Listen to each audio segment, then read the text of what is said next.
주셔서 부탁드리겠습니다. 네, 그럼 지금부터 서울버스 서비스 혁신 방안 토론회를 시작하겠습니다. 첫 번째 순서로 이병윤 서울특별시의회 교통위원회 위원장님의 축사가 있겠습니다. 큰 박수로 맞이해 주시기 바랍니다. 네, 반갑습니다. 서울특별시의 교통위원장 이병윤입니다. 다시 한번 인사드리겠습니다.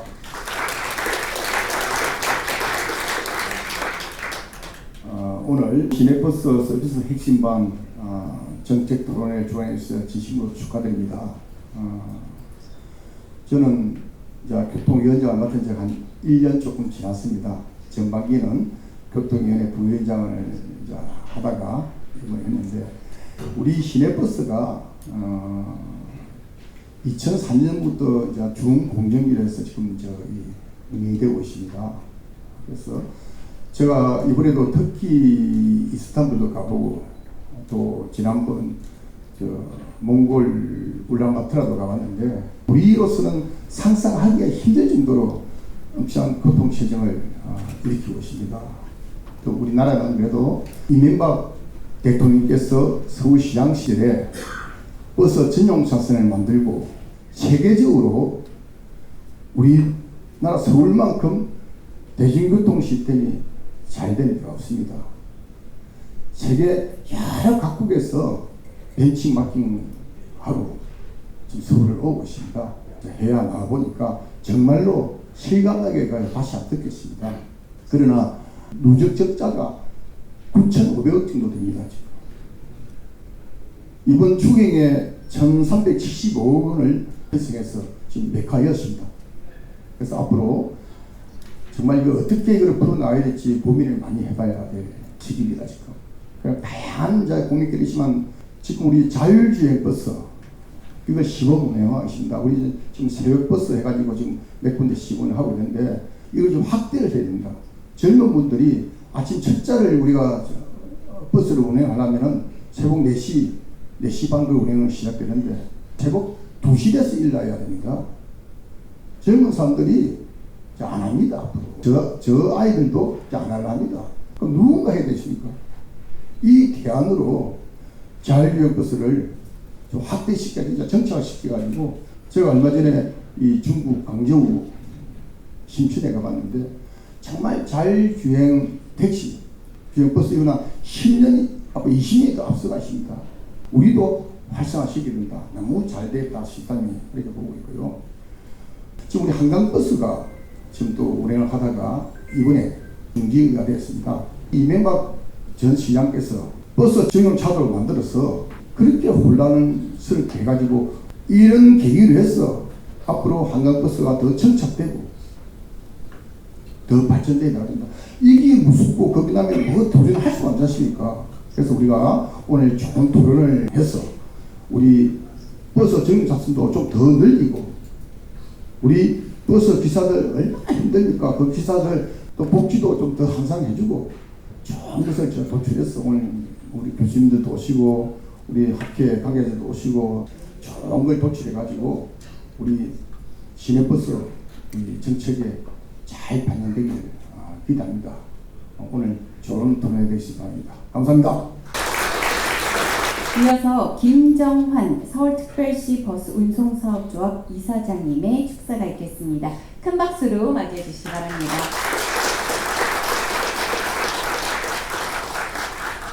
안녕하세요. 저 버스조합 김정환 이사장입니다. 작년도에 중론제 20주년을 맞이해서 처음 7월 1일날 토론회를 시작을 했었고요. 올해도 2회째를 맞이합니다. 우리 대중교통학회가 늘 많은 준비를 해주시고, 여러분들이 이렇게 많은 관심과 성원을 보내주셔서 벌써 이제 토론회가 좀 안정적으로 자리를 잡아나가지 않나, 그런 생각을 해봅니다. 조금 전에 우리 위원장님도 말씀해 주신 대로 시내버스 중공운전은 아주 세계적으로 가장 모범적인 시스템이고 사례이기도 합니다. 다만 제가 좀 아쉬운 것은 지난 20년 동안 저희가 너무 최고라는 생각으로 너무 안주하다 보니까 그 이후에는 더 이상 발전이 없이 뭔가 정체된 것이 아닌가 하는 그런 부분들을 저희들이 좀 깊게 고민해 봐야 될 때라는 생각을 해봅니다. 근데 반면에 다른 나라들은 대부분 대중교통 우선 정책을 모토로 삼고선 새로운 정책을 만들고 연구를 하고 시도를 하고, 그래서 미국이나 영국에서는 또 우리가 또 하지 않은 새로운 시스템들이 많이 생겨나고 자리를 잡고 있는 그런 상황입니다. 지금 이런 상황에서 과연 우리 수도서울 대중교통 서비스 시스템이 세계 최고라고 얘기하기에는 이제는 저도 좀 자신이 없는 것이 사실입니다. 예, 우리도 오늘 뭐 내용도 있습니다만 지금 뭐 중앙차로 버스 전용차로 확대한다든가 그다음에 버스 우선신호 도입한다든가 이런 내용들이 오늘 주로 담겨 있는데, 또 혹자들은 그런 말씀하실 겁니다. 야, 저거 되겠어? 야, 저거 힘들 거야. 또 부정적으로 말씀하시는 분들도 계실 거라고 봅니다. 이미 저도 그런 얘기를 들었습니다. 근데 저희들이 연구하고 고민하지 않으면 안 됩니다. 예, 계속 연구하고 고민하고 새로운 시도를 통해서 새로운 시스템, 더 발전된 시스템을 만들어야 된다고 봅니다. 그래서 이러한 토론회가 정말 큰 의미가 있다고 저는 생각을 하고 있습니다. 지난주에 제주에서 대중교통학회 학술 토론회가 있었습니다. 제가 제주도에 그 학술 토론회 참석자, 이번에는 이제 주로 핵심 내용들이 자율주행 쪽이라서 내려가서 저도 이제 학술 연구도 지켜보고 사업조합도 MOU도 맺고 업체들과, 그러고 오는 길에 제주시에 들려서 양문형 버스를 한번 체험을 타봤습니다. 여러분, 양문형 버스 요즘 많이 언론에서 보셨죠? 제주 가셔서 렌트카 타시느라고 안 타보셨을 것 같은데, 예, 그게 지금 중앙차로에 정류장을 섬처럼 하나만 만들어 놨습니다. 지금 저희들은 중앙차로가 양쪽으로 되어 있고 정류장이 양쪽으로 되어 있는데, 이걸 가운데 하나로 만들어 놓고 그 문이 반대쪽에 있으니까 버스를 양문형으로 만들어서 양쪽에서 세울 수 있도록, 그러니까 중앙차로의 정류장을 두 개가 아닌 하나로 만들 수 있도록 한 차로를 세이브를 시키는 겁니다. 예, 이러다 보니까 차로가 몇 개 없는 좀 좁은 도로에서도 중앙차로를 만들어 나갈 수 있는, 예, 그런 시스템을 좀 제주도가 좀 처음 시도를 하고 있고요. 물론 그러다 보니까 문이 양쪽을 하나씩 있다 보니까 한 문으로 지하철처럼 타고 내리고 하니까 뭐 정류장에서 막 엉키고 혼잡도도 있습니다만, 이런 미흡한 부분이 있습니다만, 지금 서울이나 우리들도 중앙차로를 지금 늘리지 못하는, 차로가 너무 없어서 혼잡함에도 불구하고 이런 부분들에 대한 하나의 해결책으로서 한번 고민을 해볼 수 있는 아이디어가 아닐까, 그런 생각을 하면서 서울에 올라왔었습니다. 지금 저도 이 경험을 말씀드리는 것도, 이번 정책 토론회라는 것이 뭐 정책을 이제 뭐 정해서 시행하고 하는 건 서울시나 국토부나 관의 역할입니다만, 저희들은 새로운 연구, 새로운 제안, 새로운 시도를 계속 말씀드리기 원하는 것이고, 이러한 토론을 통한 그런 제안들이 또 대중교통, 서울 시내버스의 발전에 분명히 밑거름이 될 거라고 확신을 하고 있습니다.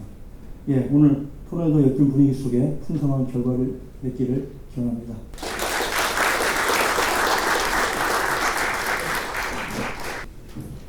네, 다음 순서는 차동득 대한교통학회 명예회장님의 기조 강연이 있겠습니다. 큰 박수로 환영해 주시기 바랍니다.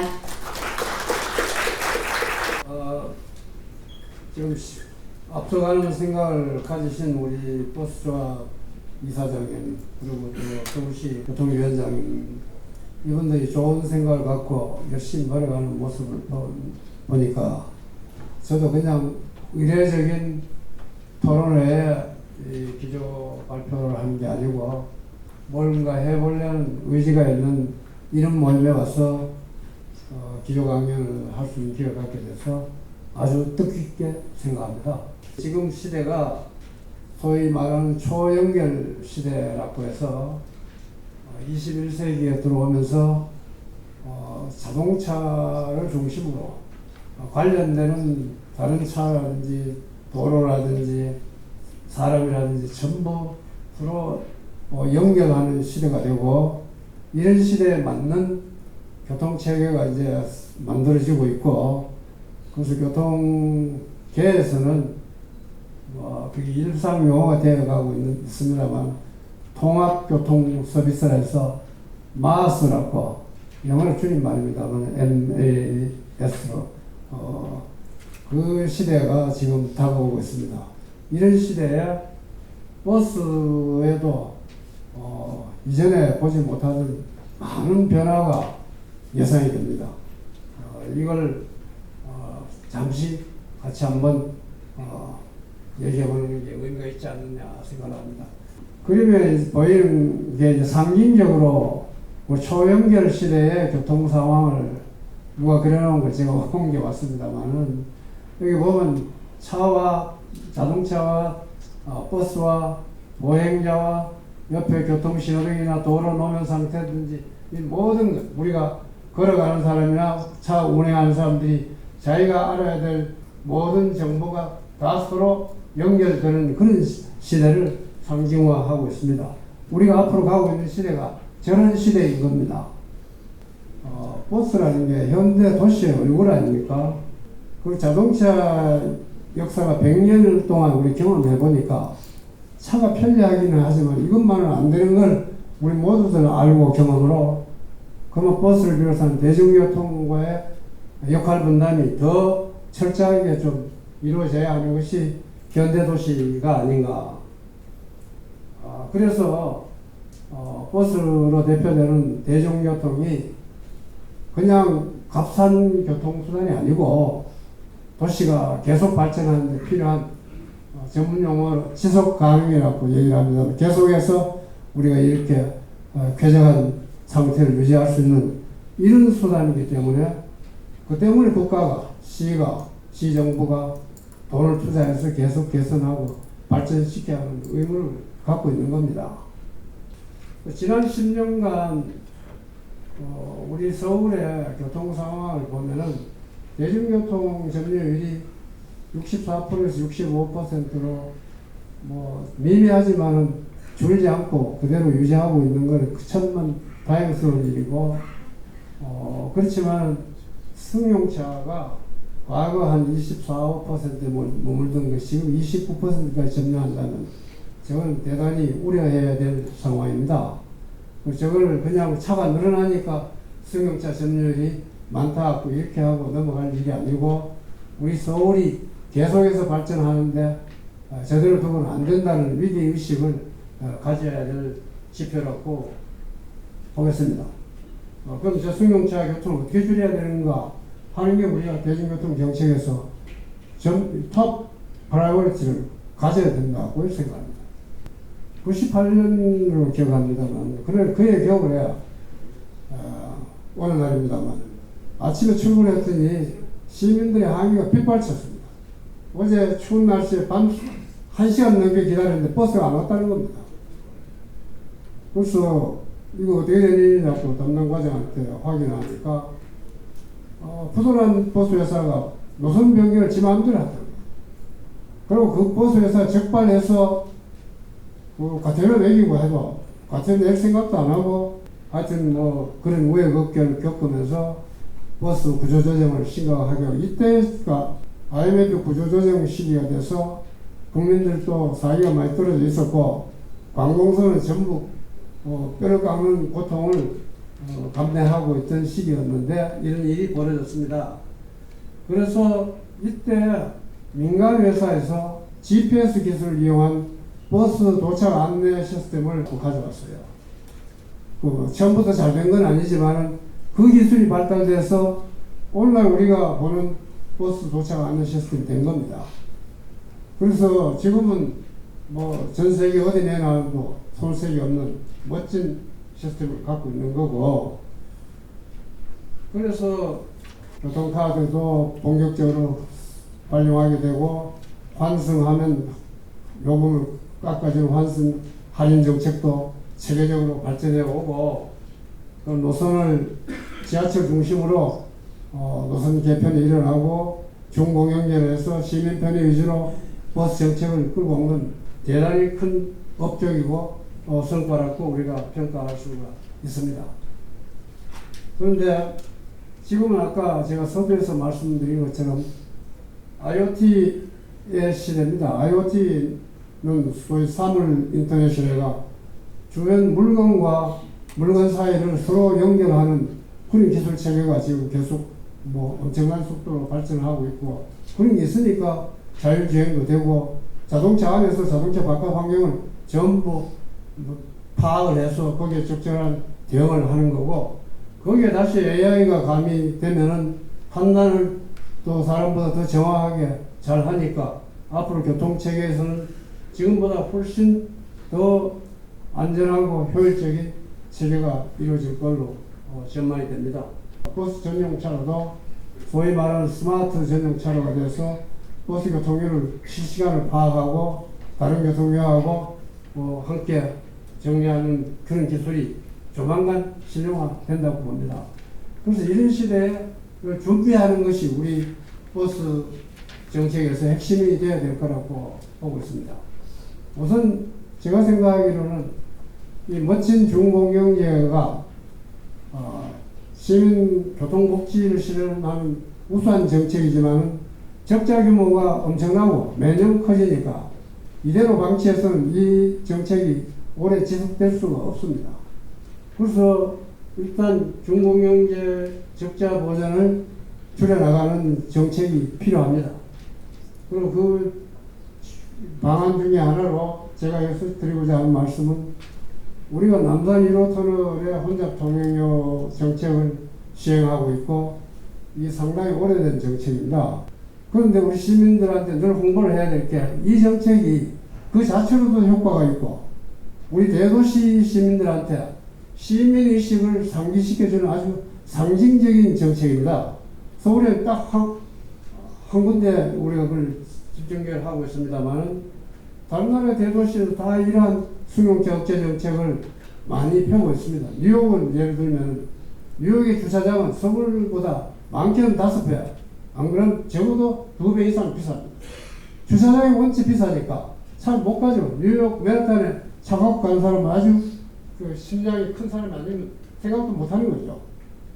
그리고 싱가포르는 뭐 그 훨씬 전부터 지역 허가제를 해가지고 통행료를 굉장히 비싸게 매기니까 거기는 대중교통 위주로 오래전부터 운영되는 거고 도시가 계속 발전하기 위해서 그런 정책도 필요하면 해야 되는 겁니다. 그래서 우리는 이 있는 혼잡 통행료 정책을 축소할 게 아니라 더 확대해야 됩니다. 그리고 거기서 나오는 통행료 수입을 일반 재정에 쓰면 안 되고 대중교통 유통 정책으로 소위 목적세화 해야 될 필요가 있죠. 그래야 이걸 적자 보전을 어느 정도 좀 해 나갈 수 있지 않느냐. 그리고 또 하나 문제는 버스 전용 차로가 성공적으로 잘 운영되고 있습니다만은 혼자 가면은 막 위반합니다. 급하니까. 사실 혼자 갈수록 더 잘 관리돼야 되는 게 버스 전용 차로인데 이 부분에 대해서도 앞으로 신경을 더 써야 되고 특히 중앙버스 전용 차로는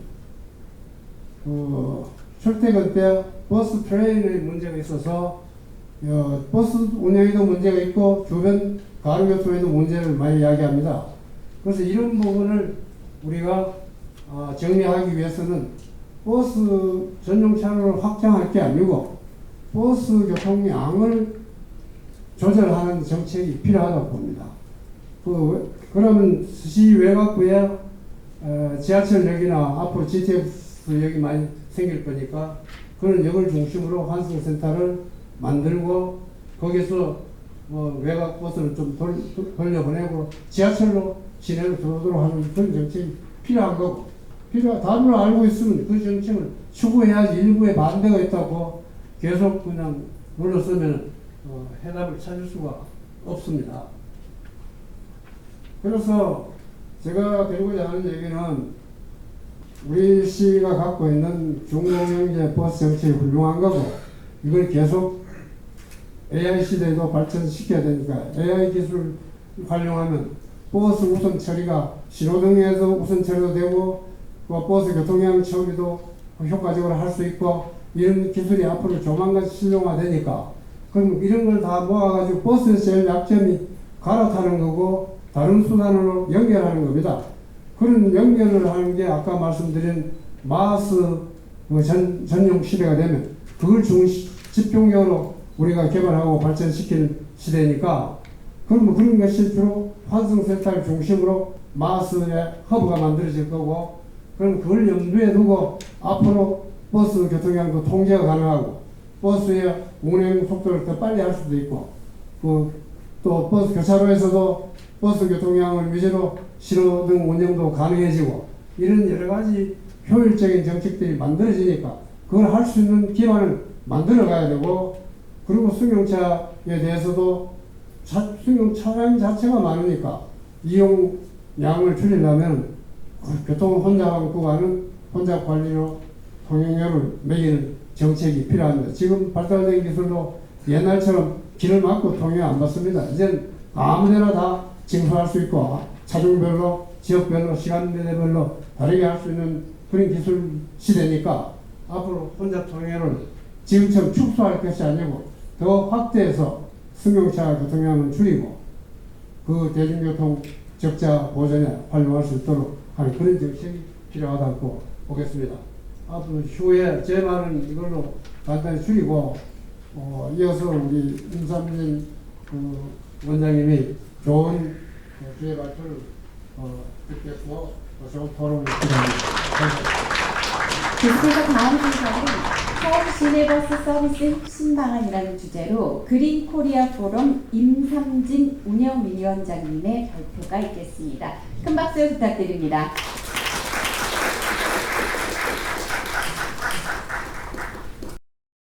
네, 소개받은 임삼진입니다. 여러분들과 작년에 또 제가 서울 시내버스 발전 방향과 관련된 말씀을 드렸고 그 사이에 시 정책이나 또 우리 사업조합에서 노선 개편과 같은 여러 노력들이 이루어지고 있는데요. 오늘은 특별히 서비스 혁신과 관련해서 여러분들과 한 30-40분 정도 함께 생각해보는 그런 시간을 갖도록 하겠습니다. 제가 이번 PPT를 준비하면서 교통이나 또 시내버스 발전을 위해서 노력해온 사람으로서 참 부끄럽다는 생각을 했습니다. 아, 이렇게 뉴욕이나 다른 런던이나 이런 데들이 저렇게 노력을 하고 있는데 나는 뭐 했나 이런 생각 때문에 사실 약간 자괴감도 들었고요. 많은 반성을 했습니다. 그러면서 이 자료를 여러분들과 함께 생각해 보려고 하고요. 우선 제가 맨 첫 번째 말씀드릴 거는 시민들의 시내버스에 대한 인식이 뭘까? 저거 제가 오래전부터 한 번쯤 조사해 보고 싶었는데 이번에 해보니까 불편하지만 어쩔 수 없이 이용한다는 이름하여 캡티브 라이더가 물론 있습니다. 있는데 동의도가 그냥 뭐 보통 정도인데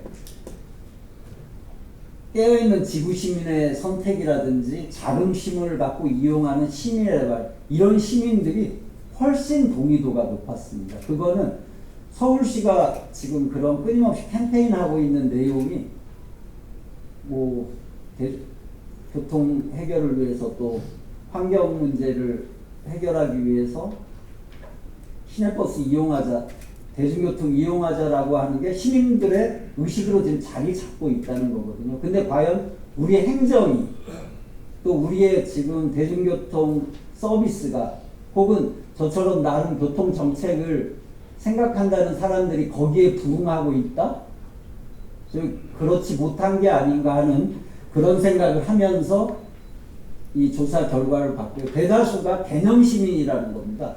즉 시민의식이 상당히 발전해 있기 때문에 우리의 서비스 공급자의 마인드 또 행정의 마인드도 거기에 맞춰서 발전해야 되지 않겠는가 싶습니다.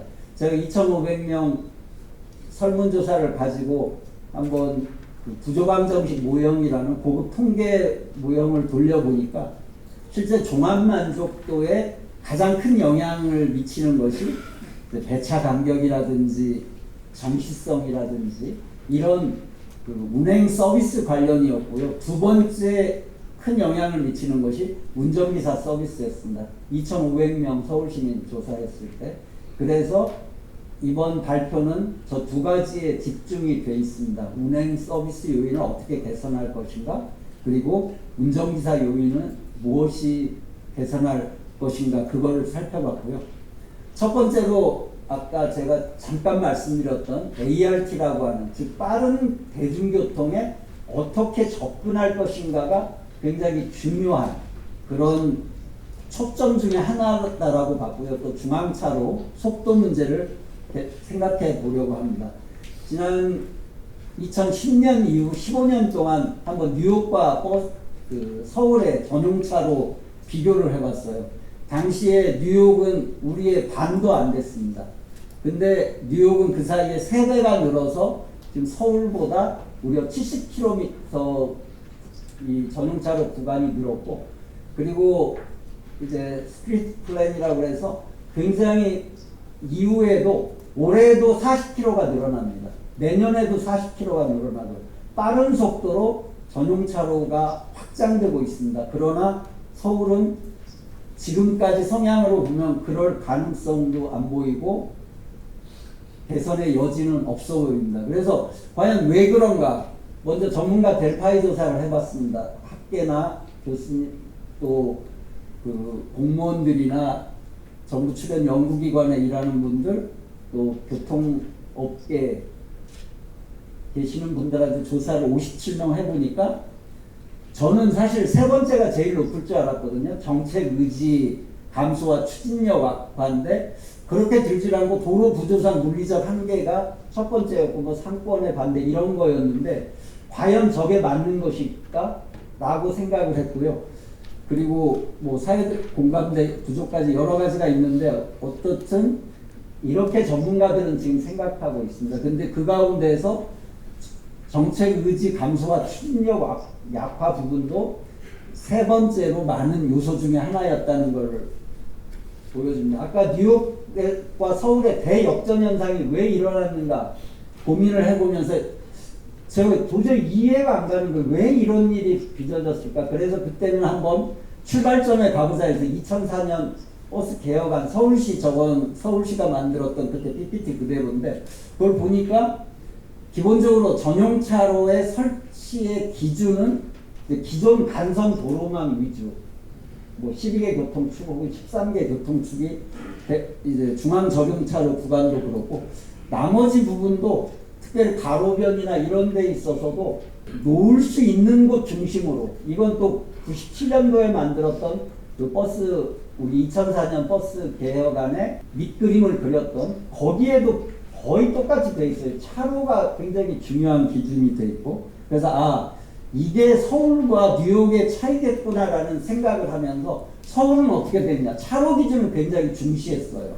그래서 이용자 반발이 적고 수용성 높고 기술적으로 용이한 곳 이래서 13개 축을 중심으로 해서 사실상 이 설치 용이한 곳에서 마무리되면서 그걸로 더 이상 확대는 거의 없던 그러니까 약간의 변화 뭐 일부 구간에서 가로변이 중앙으로 바뀌고 이런 변화는 있지만 거의 변화 그러니까 2004년에 버스 개혁은 굉장히 훌륭한 것이었는데 그 이후의 혁신은 사실상 거의 없었다. 그래서 2010년 이후에는 거의 변화가 없었다라는 거죠. 그러다 보니까 네트워크가 구축되는 거에는 어느 정도 성공을 했지만 이 나중에 뉴욕에서 중점적으로 살펴보게 될 빠른 대중교통 접근성, ART라고 뉴욕에서 Access to Rapid Transit Service라고 하는 그 개념을 확고하고 확장하고 시민들의 요구에 맞게 개선해 나가는 데는 거의 실패한 게 아닌가. 즉 2004년 개혁을 부정하는 게 아니라 이후에 예를 들면 이후에도 계속 혁신은 계속돼야 되거든요. 그런데 사실상 혁신의 포기와 더불어서 현재까지 개선이 되고 있지 않은 게 아닌가 하는 생각을 했습니다. 그래서 제가 저거를 분석하느라고 GIS부터 동원해서 정말 힘든 고생을 했거든요. 한번 서울 시내 다 하려고 하니까 연구비도 그렇고 시간도 도저히 안 돼서 서울 종로구만 한번 해봤습니다. 종로구만 해보니까 저 밑에 이제 전용차로 표시가 있고요. 이제 지하철은 별도로 표시하지 않았습니다. 근데 저 두 개 짙은 좀 파란색은 지하철과 버스가 다 800m 원안에 들어오는 곳이 저곳입니다. 그리고 그 위에 약간 흐릿한 색, 그거는 이제 지하철 800m 이내고요. 그 안에 있는 게 경복궁이 물론 있어서 살짝 이렇게 가려져 있지만, 그리고 안에도 보라색으로 철 위에 조금 그려져 있는 곳, 그게 이제 저쪽 성북구 쪽에 가까운 버스로만 800m 이내에 들어오는 곳입니다. 그래서 대부분의 곳이 다 겹치는데, 저 청와대 옆에서부터 청운동을 거쳐서 나중에 저 북악터널 부근까지는 다 새빨갛게, 저기는 빠른 대중교통의 접근성이 전혀 없는 곳입니다. 그러다 보니까 저곳에서는 아침에 출근 시간에 버스를 타면요, 곳곳에서 한숨 소리가 납니다.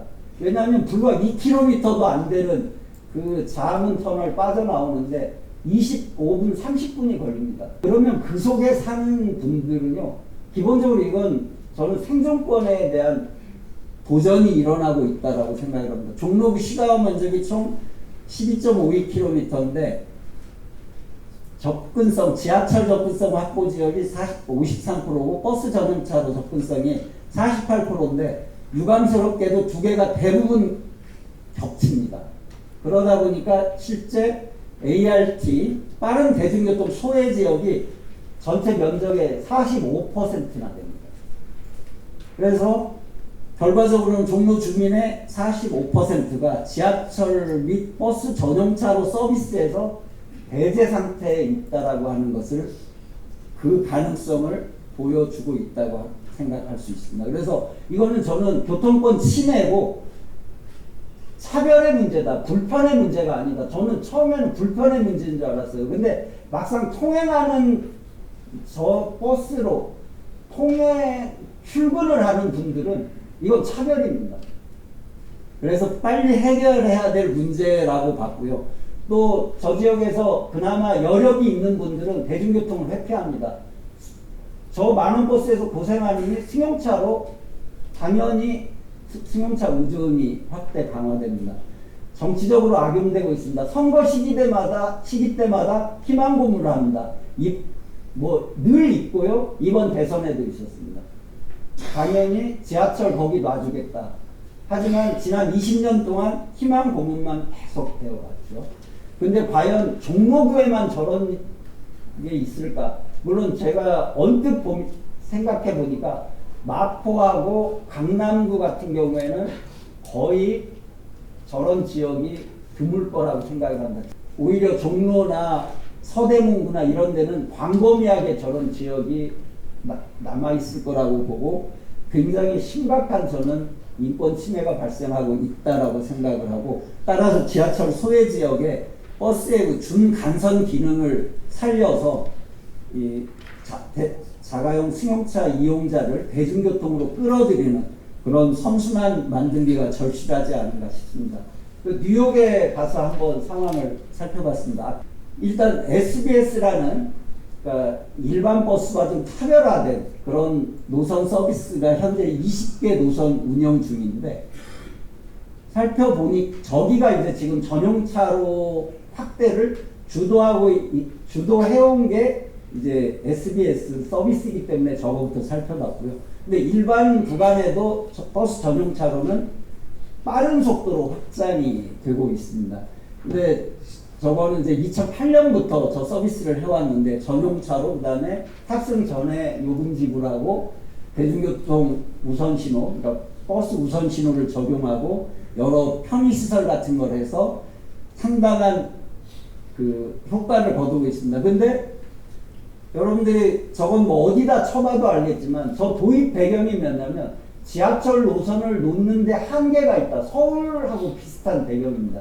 한계가 있고 촘촘히 모든 지역에서 지하철로 연결할 수 없기 때문에, 특히 지하철이 낮은 일부 지역의 경우에 접근성을 높이기 위해서 빠른 대중교통 접근성 확보를 위해서 SBS를 도입했고요. 특히 일반 버스 시스템의 한계를 극복하면서 비용 효율적인 대안으로, 아까 지하철 대비 훨씬 비용 효율적인 대안을 생각하는 겁니다. 그래서 보니까 곳곳에 왕복 4차선 도로에 SBS 노선이 깔려 있고요. 뭐 버스웨이라고 해서 아예 버스 전용 도로, 그러니까 뉴욕의 버스 전용 도로는 버스와 화물만 운행이 가능합니다. 택시도 진입이 안 되고요. 뭐지? 그래서 그때부터 분석을 해봤습니다. 그랬더니 일단 SBS 노선을 설정할 때는 지하철 노선을 최우선으로 고려를 했어요. 그러니까 우리하고 그게 상당히 차이가 있습니다. 만약에 우리 버스 중앙 전용차로가 저 개념하고 가장 흡사한 개념인데 우리하고는 전혀 접근법이 달라요. 지하철망에 어디 있다 그러면 거기가 한계에 다다르 있으면 거기에 중복해서 놓지만 지하철 망이 없는 곳이 최우선 저 SBS를 놓는 그런 접근 방법의 출발점이더라고요. 그러면서 살펴보니까 지금 노선수 한번 보세요. 차선수 저 1+1 저거는 버스웨이라고 생각하면 됩니다. 즉 왕복 차로 다 버스 전용 도로예요. 그리고 저희 3+3 서울 기준으로 하면 저희 Q50이 딱 한 군데밖에 없습니다. 대부분이 다 2+2나 심지어 1+1도 빠른 전용차로 만드는데 사용되고 있습니다. 서울과 달리 왕복 4차로가 주류고 심지어는 왕복 2, 3차 구간도 많더라라는 것이죠. 아까 말씀드렸듯이 SBS가 확장이 되면서 일반도로 저 21번가 좌측에 있는 것도 그렇고 저거 대학 에비뉴, 유니버시티 에비뉴 저기도 마찬가지고 다 저기는 SBS 노선이 아닙니다. 근데 일반 차로로도 다 확장이 되고 있습니다. 아까 말씀드렸듯이 그 버스 전용 도로, 그러니까 아예 버스만 다니는, 버스하고 트럭만 다닌다고 가운데 써 있죠.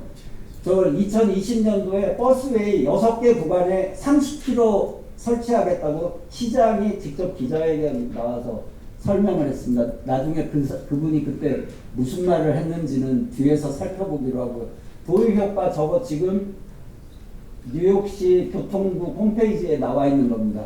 40%가 빠르고 사고는 54에서 42%까지 줄었다라고 그렇게 효과를 설명하고 있습니다.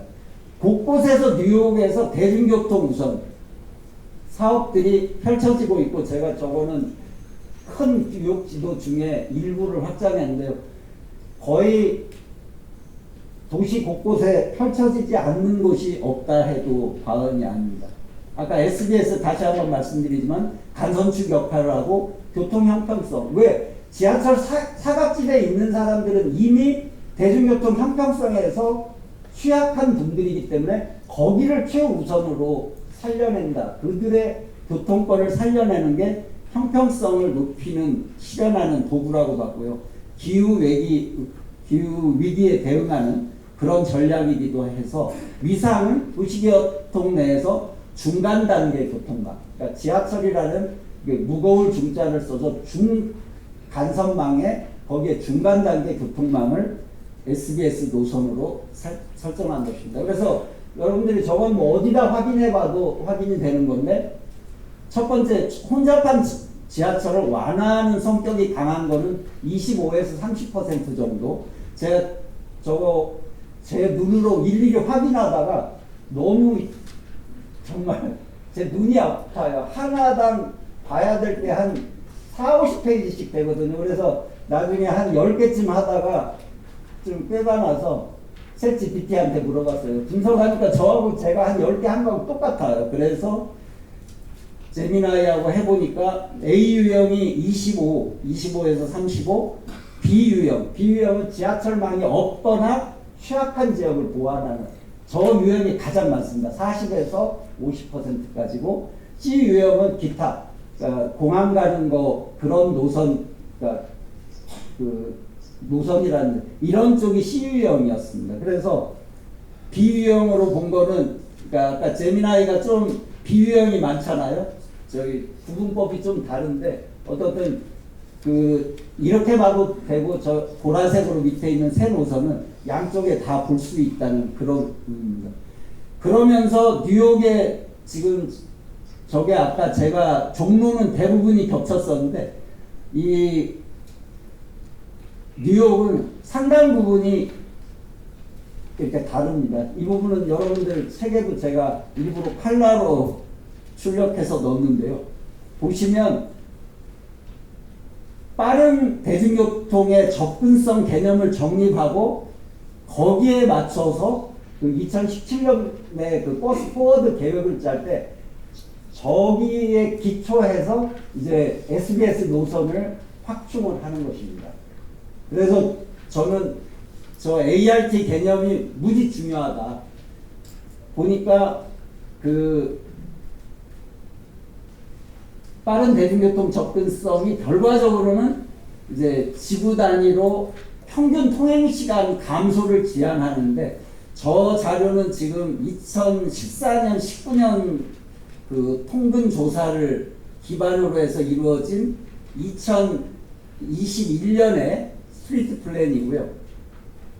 이게 2025년 최근에 나온 스트리트 플랜인데, 보시면 전 대비 훨씬 통근 시간이 줄었습니다.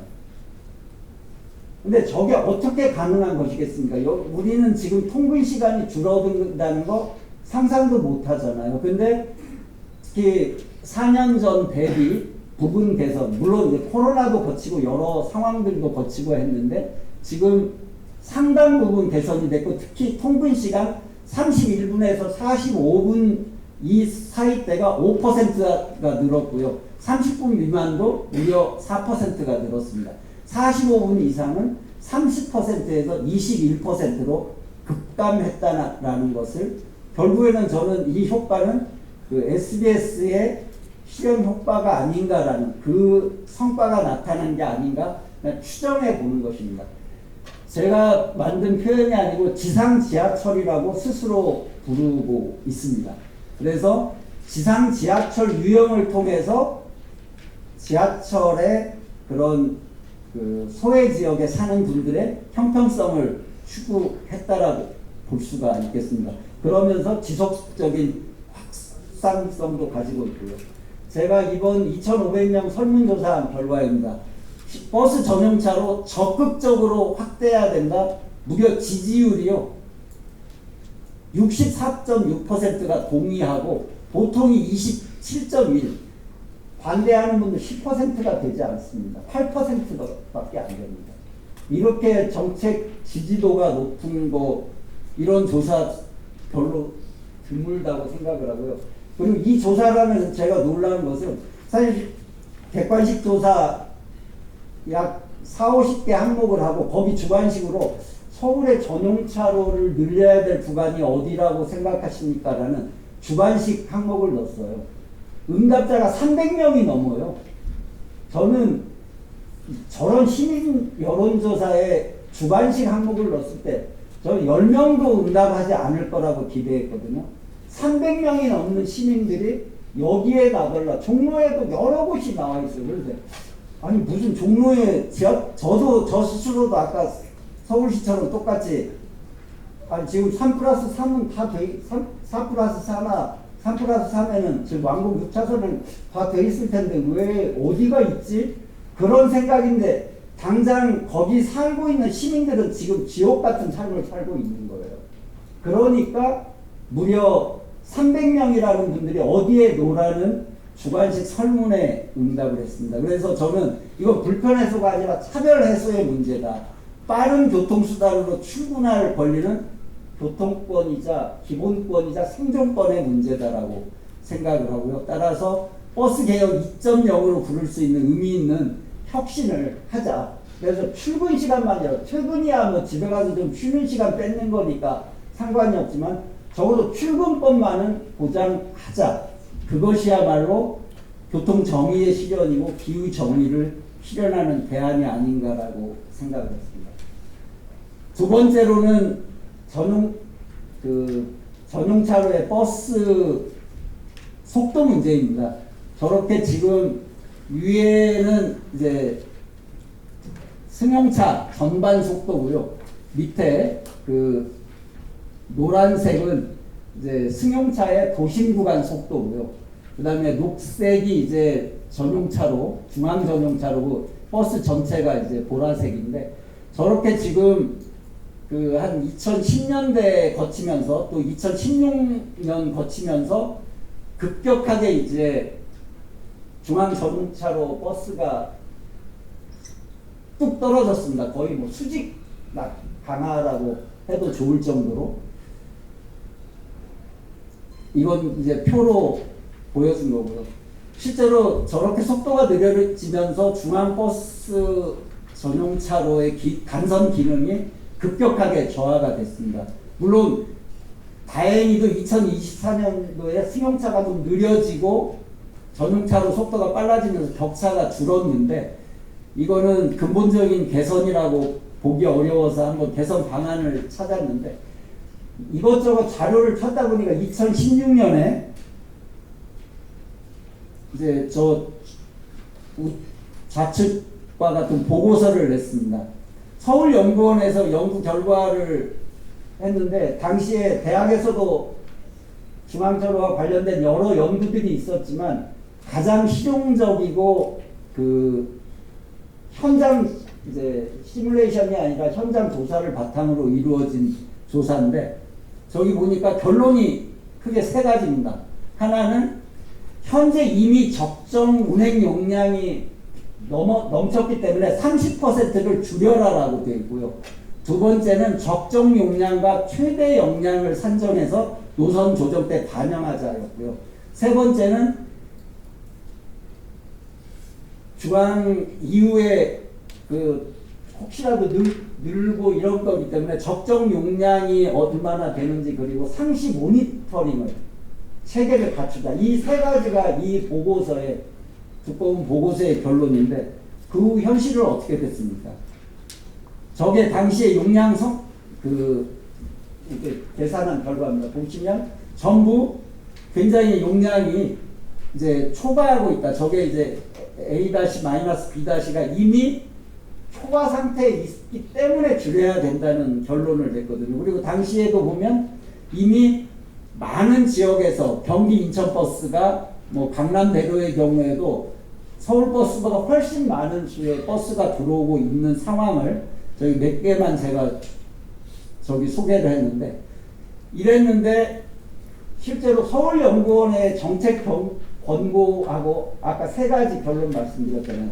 정반대로 물론 제가 상세한 통계, 노선별 통계 이거를 그 대관위에다가 정보 공개 청구를 작년에 했거든요.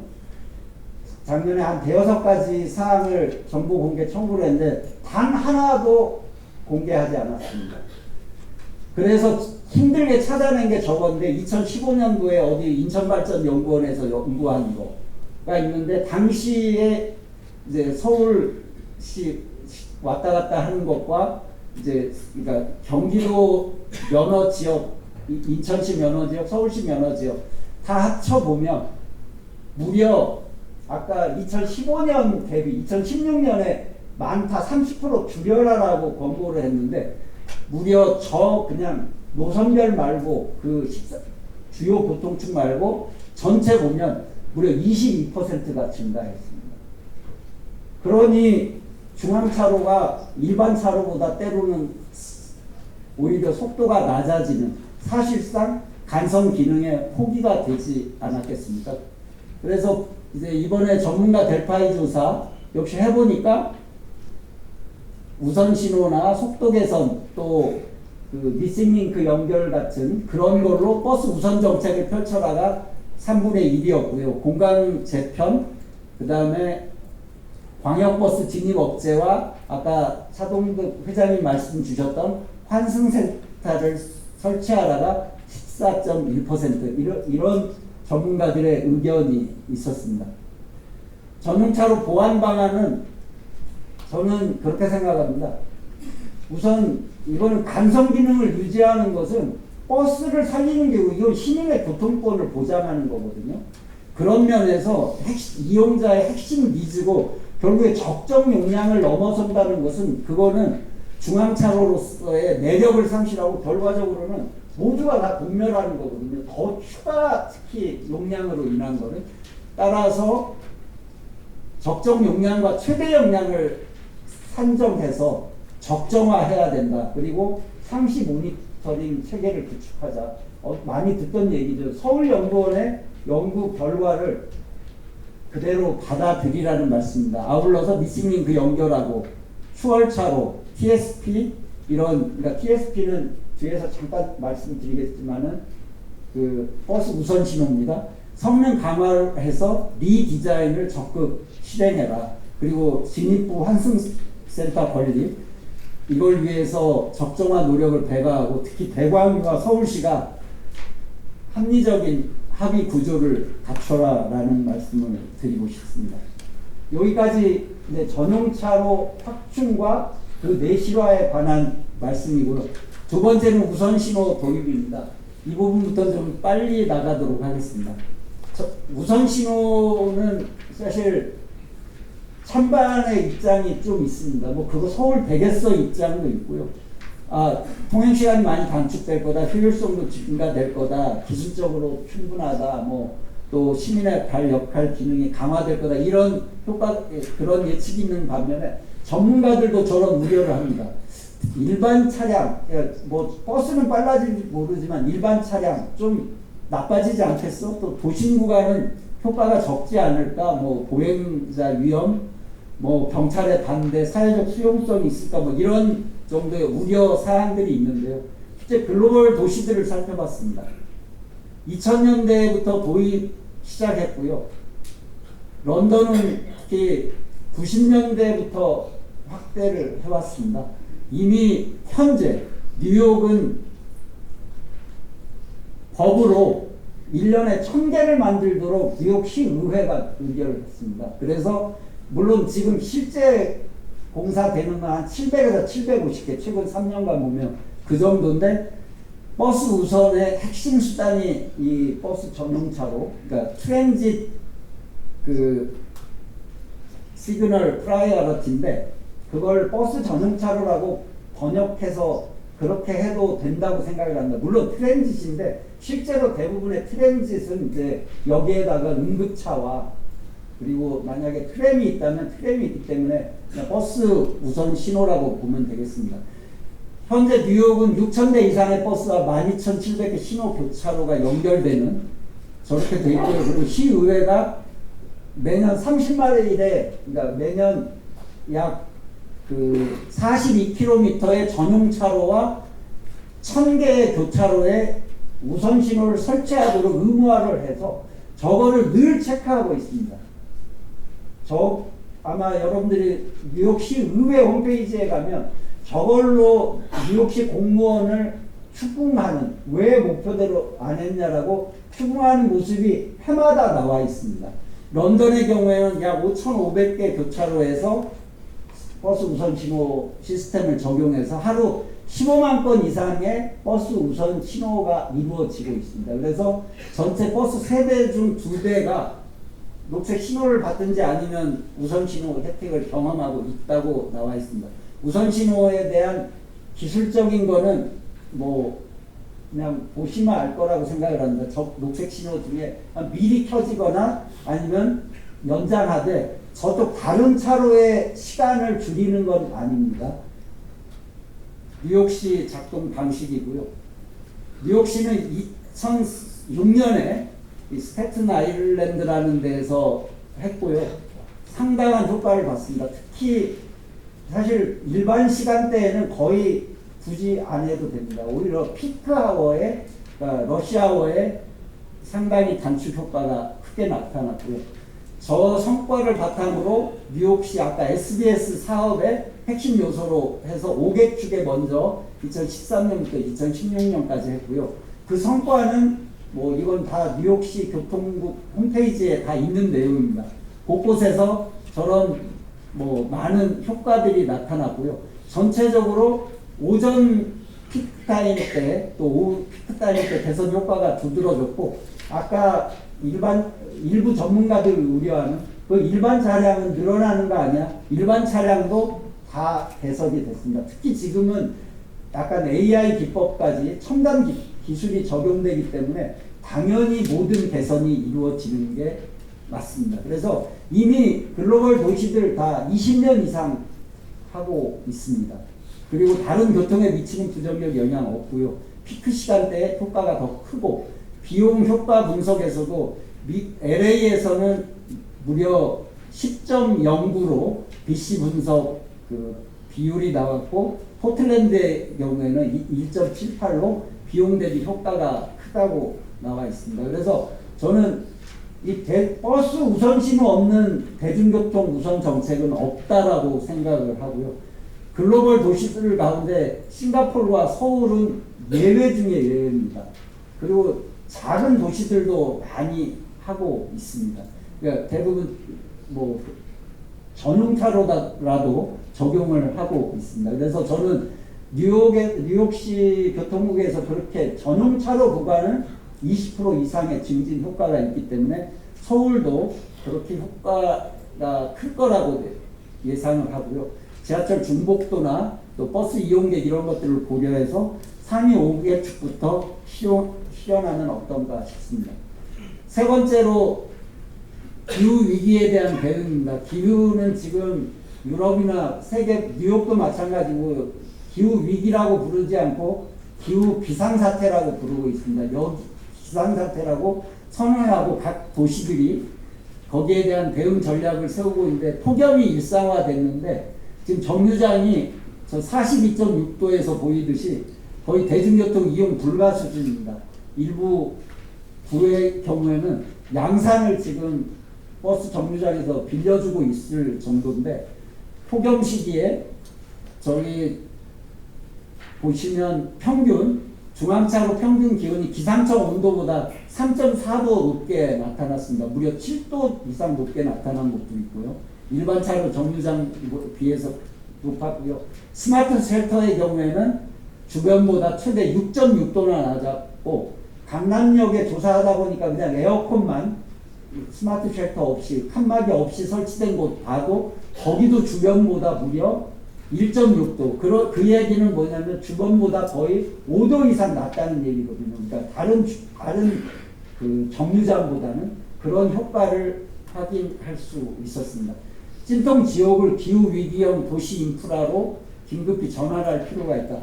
저 지금 승객 얼굴을 가려서 이렇게 보이지만 위에 지금 시설이 보면 딱 온실효과처럼 그 플라스틱 칸막이로 돼 있잖아요. 그러다 보니까 중앙차로는 정말 그 복사열 때문에 사람이 견디기 어려운 그런 공간이 돼 있습니다. 폭염에 대응해온 다른 도시들 보면 여러 사례들이 있는데 그리고 다 이름들도 붙여서 이미 2015년도 이후부터 그러니까 기후변화가 이제 본격적으로 영향을 미치고부터 뭐 풀커뮤트라든지 뭐 여러 또 뭐 히트 레디, 뭐 쿨 오스틴, 뭐 쉐이드 시티 이런 말로 다양한 말로 기후 대응을 해왔습니다. 그래서 그 제일 먼저 유럽에서 한 그 이름하여 꿀벌들의 정류장이라고 부르는 저 우트레이트 거기 같은 경우에 이제 했고 지금 영국에도 빠른 속도로 확장 늘어나고 있습니다. 그 밑에는 영국의 카디프고요. 저기는 태양광 모듈로 해가지고 거기서 생산되는 전기로 그 폴란드의 경우 저렇게 하고 있고요. 저기는 이제 보스턴시인데 그린 루프를 어떻게 보스턴시 홈페이지에 가면 어떻게 설치하고 금방 그린 루프로 만드는지가 사례로 나와 있습니다. 이렇게 대응을 해왔습니다. 그래서 우리도 대중교통 이용자들의 그 교통할 권리를 존중을 해서 그린루프나 혹은 스마트 쉘터를 적극 설치해 나가야 된다고 보고요. 특히 그게 일부 구청에서 설치한 것들이 안전 문제로 시하고 갈등을 빚기도 했는데 빠른 속도로 설치 매뉴얼을 금년 하반기 중에 만들어서 부하고 갈등도 없애고 구에서 적극적으로 설치하는 것을 서울시가 도와줘야 된다고 생각을 합니다. 마지막 이 세 가지는 그러니까 그 ART 기반 전용차로 확대, 전용차로 시스템 개선, 그다음에 버스 우선 신호 설치, 그다음에 그 기후변화 대응 이 정류장 이 세 개와 더불어서 행태 변화가 필요하다. 지금 승차 후에 자리 잡기 이전 출발하지 말자고 많이 강조를 합니다. 근데 그게 이번에 조사를 해보니까 가장 만족도가 낮게 돼 있어요. 즉 정착이 덜 돼 있다는 얘기죠. 운전기사 관련이 4개인데 보면 가장 시민들의 만족도가 낮게 나타나 있습니다. 일부 버스에는 이렇게 돼 있어요. 절대 일어나지 말라. 뭐 완전히 정차 후에 일어나라. 그러나 현실은 대부분의 버스 승객들이 지금 이동하고 있습니다. 그래서 한번 시민들께 물어봤어요. 왜냐? 그랬더니 혹시 못 내릴까봐 뭐 미리 준비하는 게 편해서 예전 습관 때문에 이런데 운전기사가 화낼까봐도 있고요. 근데 저는 이 출발 여기에다가 집중하면 먼저 일어나는 분도 거의 없어질 거다 이렇게 보고요. 여기에 좀 집중해서 했으면 좋겠다. 그래서 우선은 조합 차원에서 결의를 하고 공통 명칭과 디자인으로 회사를 집중 교육하고 1, 2년 동안 집중 캠페인 하자. 그러면 하차 형태의 변화도 자연스럽게 확산될 거다. 그리고 그렇게 아까 막 무서운 캠페인 말고 좀 이제 선진국 버스로 만들어야 해서 나중에 일어나자 이런 캠페인으로 대신에 먼저 운전자들이 자리 잡은 다음에 출발하는 문화를 만들자. 제가 노조위원장님들하고 만나서 물어보니까 노조위원장님들도 적극 동감한다고 동참 의사를 밝혀 주셨습니다. 그래서 저는 이제 여러분들과 함께 마지막 한두 마디만 드린다면, 뉴욕에 제가 버스 혁신, 이게 다 자료진입니다. 여기 페이지 수도 제가 다 넣어놨는데, 아까 SBS 프로그램부터 뭐 모빌리티 리포트, 그 다음에 버스 우선 신호 도입과 관련된 자료, 버스 포드, 아까 저건 이제 버스 발전 전략이 담긴 거고요. 근데 뉴욕시의 경우에는 감사관은 감사관대로, 의회는 의회대로 다양한 버스 관련 자료집을 내서 버스와 관련된 여러 정책을 압박하고 있습니다. 그러니까 뉴욕시 교통국, DOT가 교통국인데 교통국은 교통국대로 이런 계획들을 계속 내놓고 있고요. 최근에 25년에만 봐도 올해 나온 것만 보면 일단 뉴욕시 교통국에서 저런 우리는 얼마나 더 빨리 움직여야 하나요? 그런 52페이지 자료와 감사관이 버스 속도에 대해서 측정하고 개선 방안 내놓은 거, 또 뉴욕시 예산실은 예산실대로 부러웠습니다. 그리고 아까 말씀드린 버스 저렇게 금년도 계획에 이제 올해 계획에 전용차로를 어떻게 확대하고 우선 신호를 어떻게 확대하고가 되어 있습니다. 그래서 결론적으로 이 아까 세 가지와 한 가지 문화 만들기 이걸로 패키지 전략으로 해서 서울 버스 개혁 2.0을 서울시장이 선언하고 패러다임을 전환해서 올해부터 올해 특히 저는 버스 빠른 대중교통 접근성 조사하고 문화 만들기 시작을 하고 내년도에는 핵심 불편 지역 해소하고 또 우선신호 도입을 시작해서 2027년부터 9년까지 향후 5년 동안 버스를 2단계 혁신을 했으면 합니다. 그로써 시민의 삶의 질을 혁신시켜야 된다고 생각합니다. 버스는 최근에 돌아가셨지만 브라질 쿠리티바 시장이 얘기했던 도시는 문제가 아니라 해결책이다. 여러 문제들 그걸 해결하는 거라고 생각을 하고요. 아까 제가 뉴욕 시장이 2020년도에 버스 전용차, 화물차와 버스만 다닐 수 있는 버스 전용 도로를 뉴욕시에 5개 구간에 30km를 버스 전용 도로로 만들 걸 선언하면서 한 말입니다. 지금 당장 버스를 도와야 된다. 시민들이 더 이동하기 쉽게 만들어야 된다. 이 메시지는 우리 서울도 필요로 하고 있는 메시지입니다. 오랜 시간 경청해 주셔서 고맙습니다.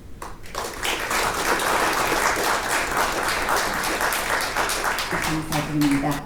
다음은 진영 토론입니다. 토론을 위해 김용진 대한교통학회 부회장님께서 과장을 맡아주셨습니다. 안녕하세요. 교통학회 부회장 행정부회장을 맡고 있는 인하대학교의 김용진 교수입니다. 반갑습니다. 오늘 저희에게 주어진 시간은 1시간 좀 안 되게 시간이 주어졌고요. 6분의 지명 토론자와 함께 지금 또 발표하셨던 임상진 위원님께서 자유하셨습니다. 저는 아름다운 좀 순서를 정해봤어요. 처음에는 서울대학교 장충훈 교수님께서 좀 포문을 열어주셨으면 감사하겠고요. 그 다음에 이준석 정책위원장님께서 그 바통을 받아주시고, 세 번째는 신종 YMC 연맹 이사님께서 말씀 주셨으면 합니다. 네 번째 강갑생 기자님께서 그 언론사로서 말씀해 주시고요. 정준호 의원님과 마지막으로 버스정책 팀장님께서 마무리 멘트를 해주시면 감사하겠습니다. 그 다음에 플로어에 의견을 한두 분 받고 나서 그 다음에 최종적으로는 우리 발표하셨던 임상진 위원장님께서 말씀 주시면 되지 않을까 생각을 하고 있습니다. 그럼 첫 번째 그 장충훈 교수님께 마이크를 넘기도록 하겠습니다. 부탁드리겠습니다. 예, 서울대학교 장승훈입니다. 약 20년 전이죠. 20년 전에 버스의 일대 혁신이 있었던 걸 기억합니다. 그래서 오늘 발표할 수도 있었지만 지난 시기 동안 일정 부분 정체기가 있었고 그동안 버스 경쟁력이 저하되었다는 사실을 우리가 부정하기 힘든 것 같습니다. 이제 새로운 버스 개혁, 버스 혁신 2.0이 필요할 때인데 저는 그러면 우리 출발점은 20년 전과 비교 지금 어떤 게 달라졌는가? 그 달라지는 것이 한시적인 효과가 아니라 앞으로도 그렇게 계속 이어질 것 같은 변화. 저는 그 변화를 기술 변화 부분 한 3가지하고 인구 사회적인 변화 3가지 좀 말씀드리겠습니다. 첫 번째는 그 기술 부분 중에서 도시철도가 확대가 되었고요. 경제적 중심입니다. 그냥 확대가 아니라 기술 차등화가 이루어지고 있습니다. GTX라든지 무인운전 같은 것들이 이제 많이 생기고 있죠. 사실상 서울의 간선 대중교통은 도시철도가 맡아야 되지 않겠는가. 현실적인 조건을 우리가 좀 깊이 있게 좀 받아들여야 될 것 같습니다. 그렇다면은 도시철도와 버스의 중복 노선은 우리가 전략적 축소를 고민할 때가 아니겠는가. 그래서 전용차를 용량도 좀 확보하고 여유 있는 버스 서비스를 소외된 지역, 상대적 소외된 지역에 집중 투자해서 아까 말씀하신 중간선, 임산지 박사님 중간선 이런 맥락적으로 우리가 한번 고민할 때가 되었다 생각합니다. 두 번째는 지금 곳곳에 가보시면은 PM이라든지 스마트 모빌리티 시대가 열리고 있습니다. 앞으로 더 많은 교통수단들이 많이 생길 텐데 주로 나타나고 있는 현상은 이른바 퍼스트 마일, 라스트 마일 쪽입니다.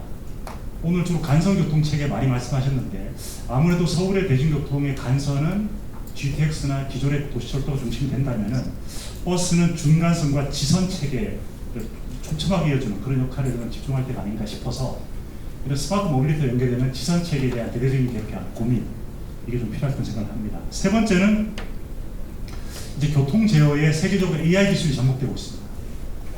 아까 TSP 말씀하셨는데 TSP 기술 우리 이미 확보하고 있죠. 창원에 가면 SBRT가 개통이 되어 있는데 SBRT의 버스 유선 신호가 현재 제공되고 있습니다. 현재의 성과는 버스 이용 수요가 개통 전 대비 한 15% 증가했고요. 그 다음에 차량의 통행량은 약 20% 감소했다고 합니다. 다만 이제 전체 차량이 줄어든 것은 아니고 주로 노선을 우회해서 생긴 현상으로 현재 초창기 분석되고 있습니다. 이미 있는 기술이고 이미 실용화해서 성공한 기술이기 때문에 서울시가 뭐 고민할 특별한 이유가 없어 보입니다. 우리도 빨리 시범사업을 통해서 TSP 접목했으면 좋겠다는 생각이 듭니다. 그 다음에 인구 사회 구조 변화도 우선 3가지 측면이 있어 보이는 첫 번째가 인구 감소입니다. 서울의 인구가 서서히 감소하고 있는데 문제는 그냥 감소하는 게 아니라 고령화와 함께 진행되고 있거든요. 고령화와 함께 진행되면 이제 경제활동 인구가 줄어들게 됩니다. 경제활동 인구가 줄어들면 통행량이 감소합니다. 통행량이 감소하면은 버스 이용 수요가 줄어들게 됩니다. 그럼 운임 축소 불가피하거든요. 지금 주로 오늘 나온 얘기들이 서비스 확대니까 많은 예산이 소요됩니다. 하지만 재정 건전성 부분도 우리가 함께 고민되지 않으면은 어찌 보면은 문제를 외면한 채 또 다른 문제를 키우는 형태가 되진 않을지 걱정되는 부분입니다. 두 번째는 우리 심야 이동 인구인데 제가 예전에 한 데이터를 보니까 우리 심야 이동 인구가 0시에서 5시까지 시간당 100만 명 정도가 이동한다는 서울시에 서울 인구 1000만 걸 볼 때 10명 중에 한 분 정도가 심야 이동하는 것인데 우리는 심야 이동 그러면 유흥, 취객 이렇게 생각하는데 그렇지 않습니다. 심야가 여러 가지 문화활동이나 경제활동, 특히 우리가 미국하고 12시간 차이 나고 유럽하고 대략 한 10시간 내외 차이 나지 않습니까?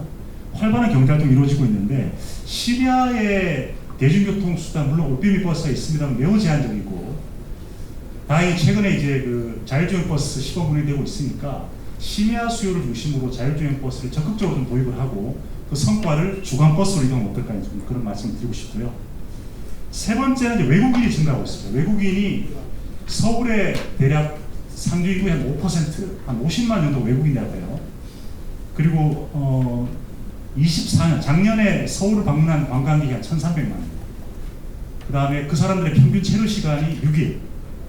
대략 산술 평균하면은 하루에 좀 우리 주변에 돌아다니는 외국인 관광객이 한 20만 명 정도.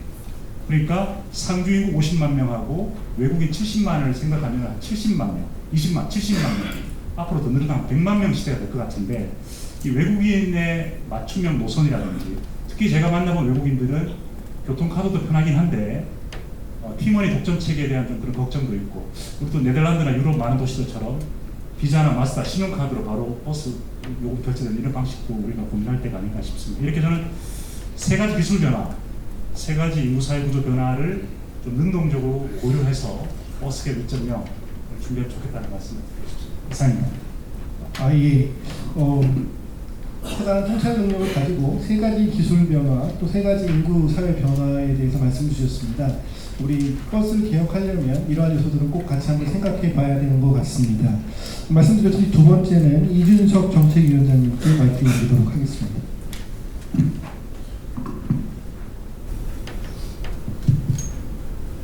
안녕하세요. 저는 서울특별시 버스사업조합에서 정책위원장 맡고 있는 이준석입니다. 작년에 이어서 이렇게 두 번째로 서울시내버스와 관련돼서 정책 토론회가 개최되는 점에 대해서 일단 매우 기쁘게 생각하고요. 그리고 업계 관계자로서 좀 바람직한 교통 발전을 위해서 매우 바람직한 일이라고 생각됩니다. 이런 기회를 빌어서 방금 장준 교수님 말씀하신 것처럼 새로운 아이디어, 그 다음에 연구하신 것처럼 새로운 연구 과제들이 계속 발굴이 되고 이게 정책에 반영이 되면 저희도 충분히 경쟁력 있는 버스 서비스를 계속 유지할 수 있지 않을까 생각이 됩니다. 그동안 저희는 20년 전에 만들어진 아주 잘 만들어진 서비스를 열심히 운영을 했습니다. 운영만 열심히 했어요. 대신 더 나은 서비스 개선한다거나 이런 것을 제공한다는 것에 대해서는 조금 무심했다 봐야 될 것 같습니다. 일단 마이너한 영역에서는 개선된 부분이 많이 있긴 하지만 이 정책이라는 기본적인 것에 대해서는 크게 달라진 것이 없기 때문에 그런 것 같습니다. 오히려 버스 대수가 줄고 그래서 배차량도 늘고 결국은 시민들에게 제공하는 본질적 서비스는 예전보다 많이 저하는 것이 일단 사실이고요. 이렇게 된 이유를 좀 생각을 해보면 전반적으로 버스 정책을 바라보고 있는 정책 방향, 기조 때문이 아닌가 좀 그런 생각을 좀 해보는데요.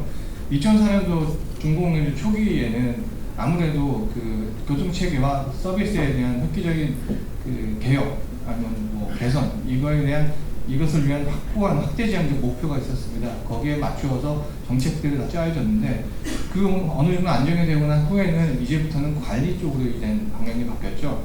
그래서 본질적인 서비스 확대보다는 비용의 절감에 좀 신경을 쓰게 됐고요. 또 회사에 대한 평가나 이런 쪽으로 많이 좀 관심을 가지게 되는 그런 시기가 있었던 것 같습니다. 결국 그것으로 인해서 버스의 경쟁력이 좀 점점 하락하게 된 상황이고요. 제가 오가하실까봐 말씀을 드리는데 제가 공무원 분들께서 일을 잘못했다 말씀하시는 건 아니다. 기본적으로 정책 기조가 그렇게 되어 있다. 그것을 말씀드리는 것입니다. 아무튼 간에 저희가 이렇게 멈춰있는 사이에 세계 다른 도시들은 나름의 발전을 계속해 왔습니다.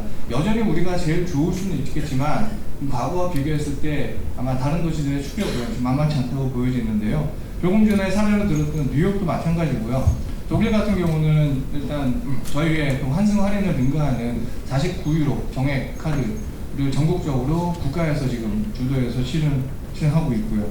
또 제가 이번에 6월달에 UITP 즉 세계 대중교통협회라는 곳이 있는데 여기서 총회하고 전시회가 있었던 함부르크 얘기를 드릴게요. 여기도 지금 지속적으로 버스 대중교통을 위한 개혁을 계속 하고 있습니다. 우선 2016년도부터는 데이터 정보를 활용한 ITS 시스템을 도입을 했습니다. 근데 이것을 지금 현재 대대적으로 업그레이드하여 도시 내에 다니는 모든 차량의 실시간 데이터를 활용을 해서 교통량을 제어하고 버스 신호, 교통 신호를 제어하고 교통 흐름까지 바꾸는 뭐 이런 것들, 물론 AI가 접목되는 기술이죠. 이것을 제대로 구축을 하려고 진행 중에 있고요. 또 여기도 이제 마스 시스템을, 마스 플랫폼을 도입했습니다. 기존에는 버스와 지하철만 한정되어 있던 것인데요. 이것을 마스화 시켜서 기존의 플랫폼 대비 여기다가 페리, 뭐 함부르크는 항구 도시입니다. 그래서 페리, 택시, 그 다음에 기타 공유 모빌리티를 전부 다 망라하는 이런, 심지어 렌트카, 카쉐어링, 그러니까 카풀이죠. 이런 것까지 같이 망라하는 그 플랫폼을 지금 재탄생시키고 있고요. 여기에 그 향후 지금 도입하는 자율주행도 같이 추가될 예정에 있습니다.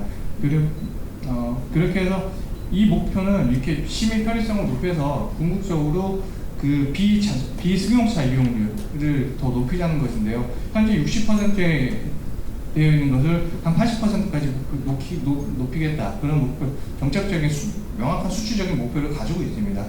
근데 이것을 이것을 통해서 궁극적으로는 기후변화에 대응을 하겠다. 이런 그 목적도 있습니다. 제가 또 함부르크 쪽에서 좀 인상받은 건 뭐냐면, 모르겠습니다. 저희도 그렇게 인식하는지 모르겠지만, 그 대중교통의 범위에 대한 인식이었습니다. 그러니까 대중교통의 시작과 끝이 어딘가. 일단 그들은 대중교통의 시작은 집 나가면서부터 생각하는 것입니다. 집을 나가서 대중교통을 이용을 하는데 불편하다. 그러면 결국은 활성화가 안 되는 것이죠. 그래서 보행 환경, 그 다음에 자전거를 많이 활용하니까 자전거 타는 환경, 이런 것들을 집중적으로 개선을 하기 시작했습니다.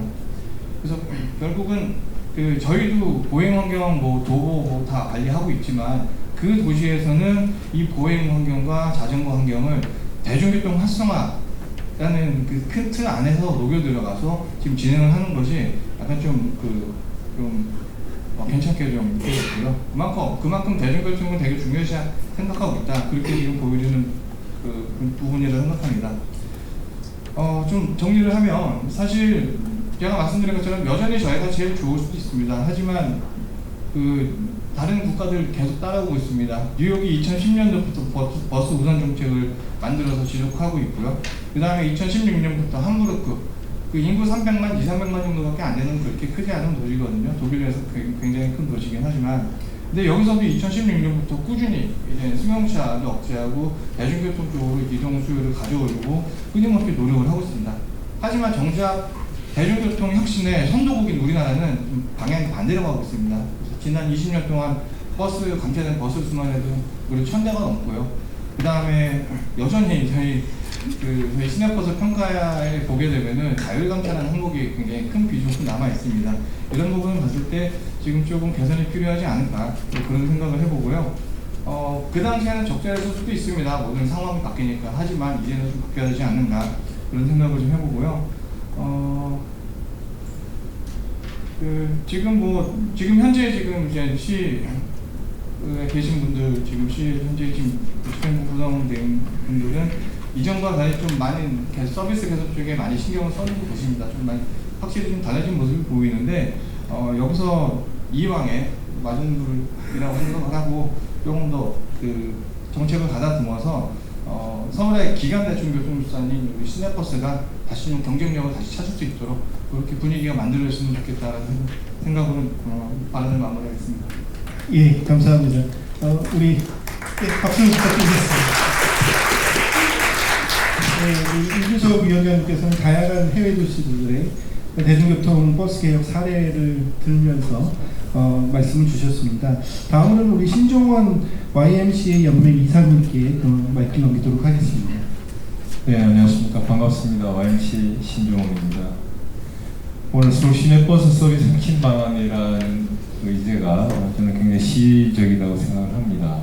여러 가지 관점이 있을 수 있죠. 제 입장에서는 준공영제 버스 개혁 이후에 20여 년이 지난 지금까지 큰 틀에서 혁신적 변화 모습이 보이지 않는다는 거고, 그리고 발제자 내용이 나왔지만 2010년 이후 지금까지 버스 중앙차로 총연장에 정체되어 있는 예를 보면 시내버스 우선 정책 등 이 가시적인 변화 발전이 정체되어 있다는 점에서 그렇습니다. 찾아봤는데 오늘 이 토론회 외에 서울 시내버스라는 주제로 하는 토론회나 세미나를 찾기가 힘들더라고요. 아마 우리 서울시의 지금 정책 의제에서 이 서울 시내버스는 좀 담론으로서 소멸된 것인가?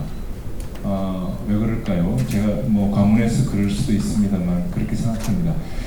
2004년도 버스 개혁은 어쩌면 그 버스의 어떤 프레임을 바꾼, 서울의 대중교통의 프레임을 바꾼 큰 사건이었습니다. 그것 때문에 혼란도 많았고 거의 매일 기사가 쏟아져 나오고 그랬습니다. 20세기 말 1990년대 말과 2000년대 초 버스 개혁 직전을 생각해 보면 혼잡, 강경노선, 불편, 불만, 불안 거의 일상적인 이 사업자와 운수 노동자, 시민들의 그 갈등의 현장이 바로 버스였습니다. 그런데 어쨌든 이 프레임을 좀 바꿔야겠다라고 하는 절박한 인식이 있어서 서울시와 사업자, 노동자, 시민 같이 모여서 했는데 저는 시민단체 대표로 참여해본 경험으로 보면 그런 문제 외에도 또 한 가지 중요한 키워드가 있다고 생각합니다. 그것은 아까 발제에 잠깐 언급이 됐는데 형평성 문제. 저희 시민단체는 교통정의라고 표현을 했는데요. 그 당시에 잘 아시다시피 강남이나 이런 도심 노선은 도심 지역은 지하철이든 간접버스든 한 번만 타면 시내로 바로 접근이 가능한데 좀 변두리 지역이나 낙후된 지역은 마을버스 타야죠, 버스 타야죠, 지하철 접근해야 하려면 오히려 시간과 비용을 비교적 여유 있는 분들에 비해서 몇 배씩 부담하는 그런 불평등이 심각했습니다. 그래서 이제 시민단체에서 그걸 요청을 했고 환승 무료라고 하는 거라서 일단은 기회의 측면, 비용의 측면에서 좀 불평등을 해소하자.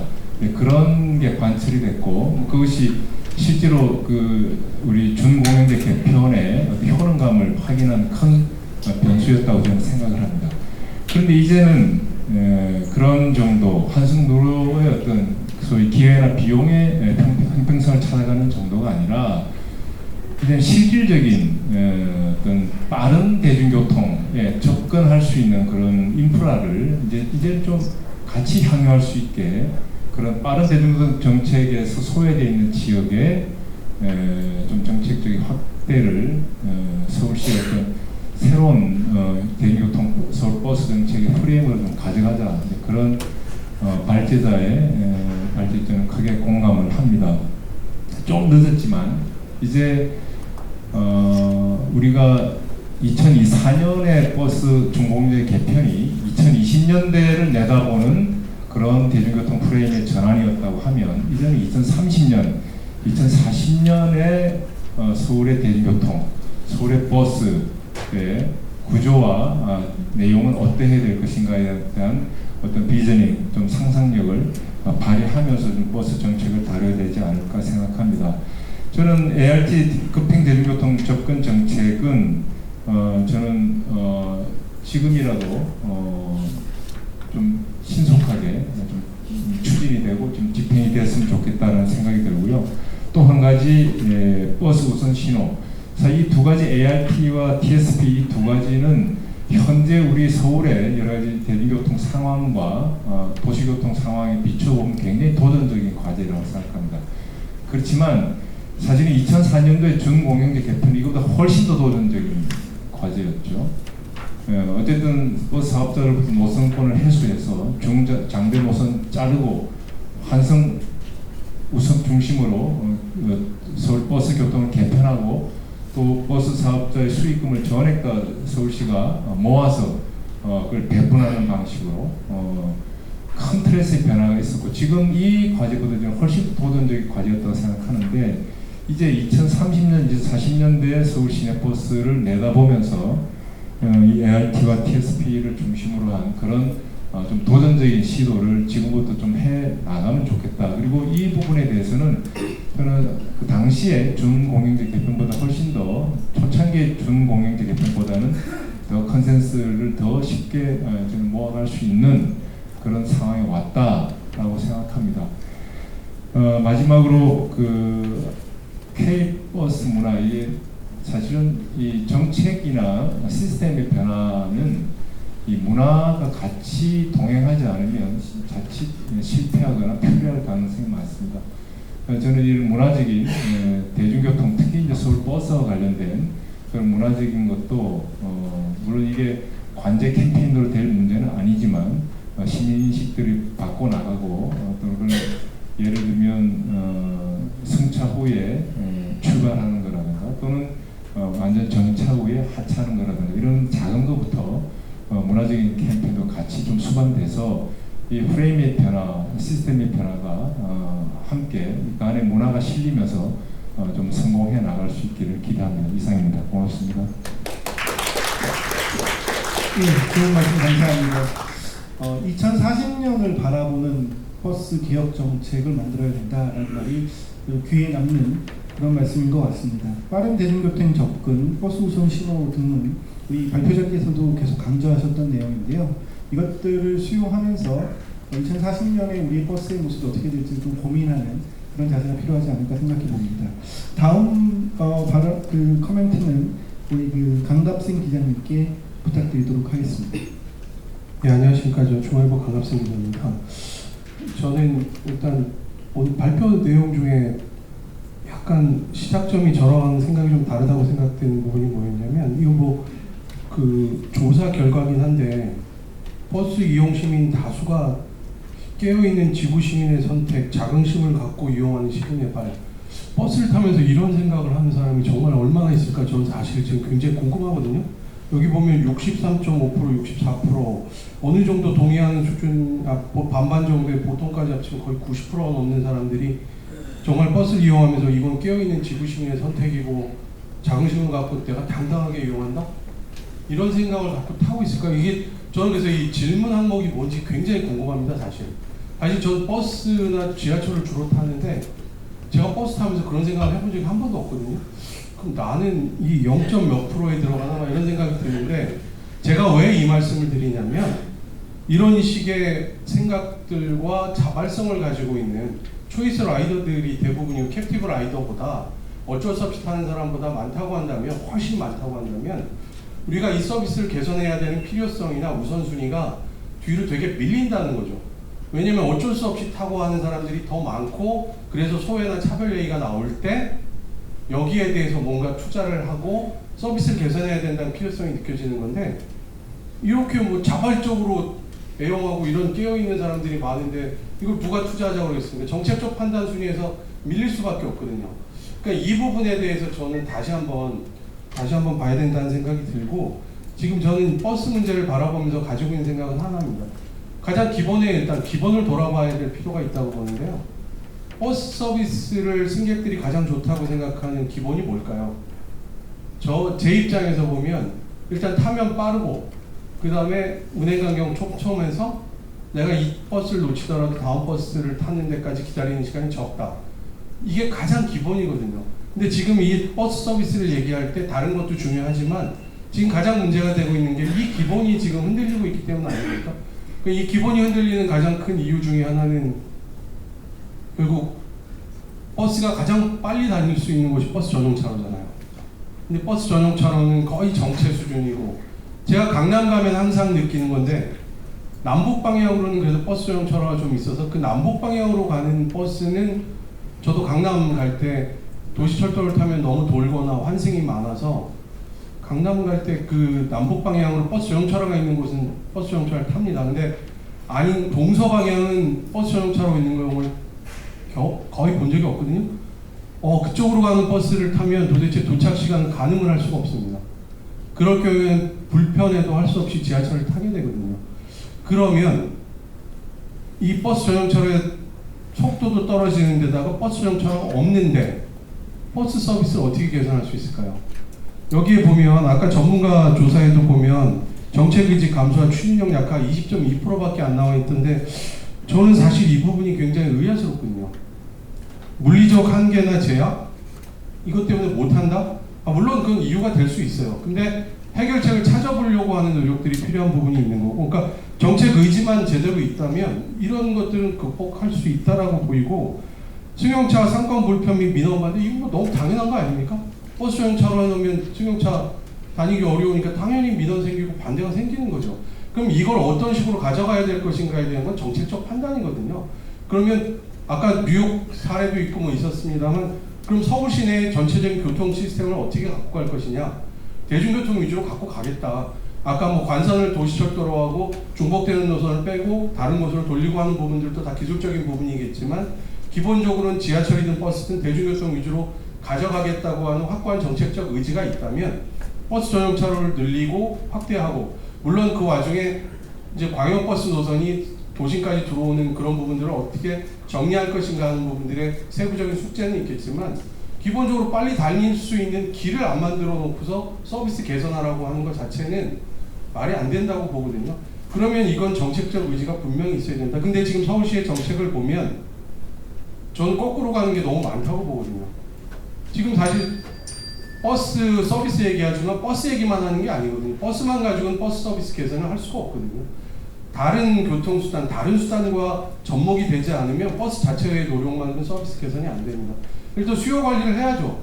자가용 이용 최대한 불편하게 자가용 덜 끌고 나가게 해야 되고, 그러면서 버스가 상대적으로 빠르게 움직일 수 있는 수단이라는 그런 인식을 다시 한번 심어줘야 되는데, 지금 서울시 지하철, 그 남산 터널 135선 혼잡 통행료 반값으로 줄여줬잖아요.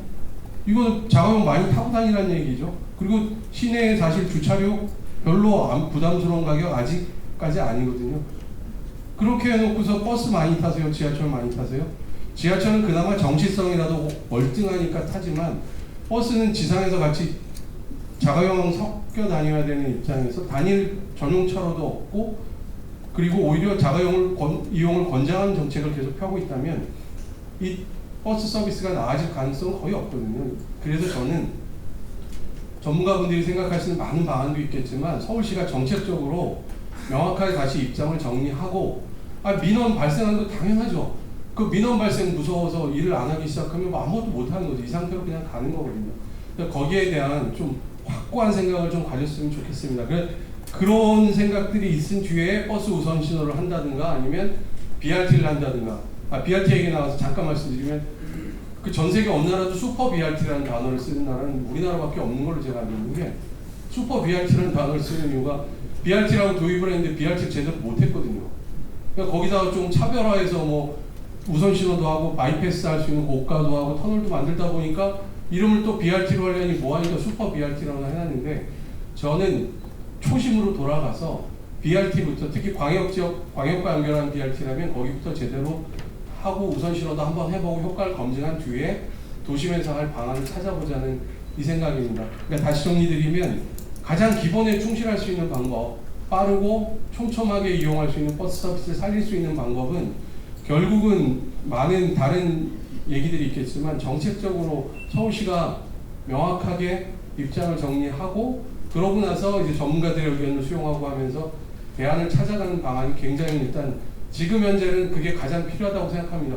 자꾸 막 역행하는 정책들 이런 것들 좀 걷어내고 뭔가 정책의 일관성을 가져가는 부분이 가장 필요하지 않을까 싶습니다. 이상입니다.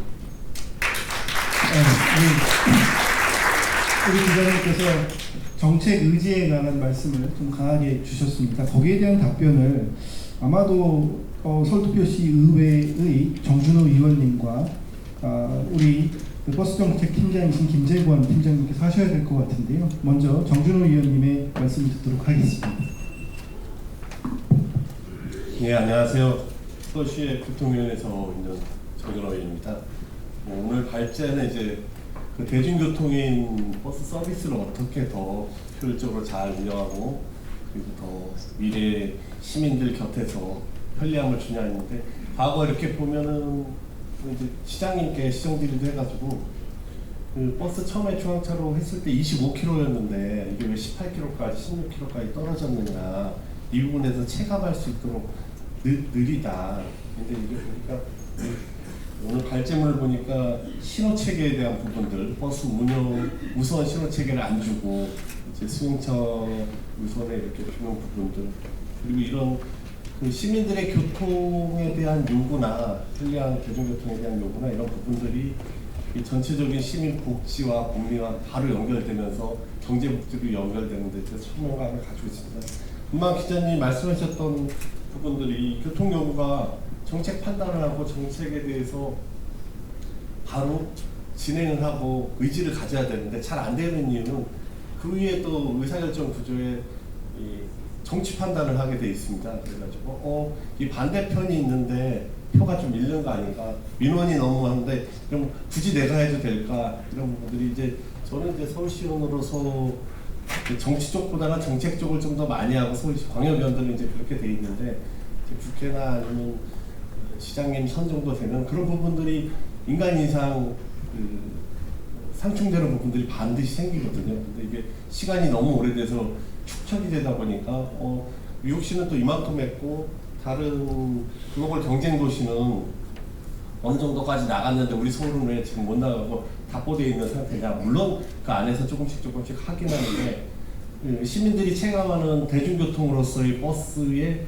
바로 들어오는 부분들은 실효적으로 느껴지는 부분이 많이 좋아졌어. 이거는 크게 안 느껴졌다라는 거죠. 그 버스 중앙차로를 했을 때랑 비슷한 수준, 지금은 이제 그보다 좀 후퇴했던 수준. 이 부분들은 용기를 내서 한번 정치적으로 해결하고, 그리고 이제 뭐 언론분들과 그 시민들께서 안 되는 건 안 되는 거고 되는 건 되는 거니까 이런 부분에서 반드시 생기는 부작용에 대해서 이런 거를 극복하고 나가는 정치인들에게 좀 힘도 실어주시고 그런 부분들을 하면은 조금 더 정책 의지를 강화시키는 데 도움이 되지 않을까라고 현실에서 이렇게 판단이 됩니다. 하나 또 하면은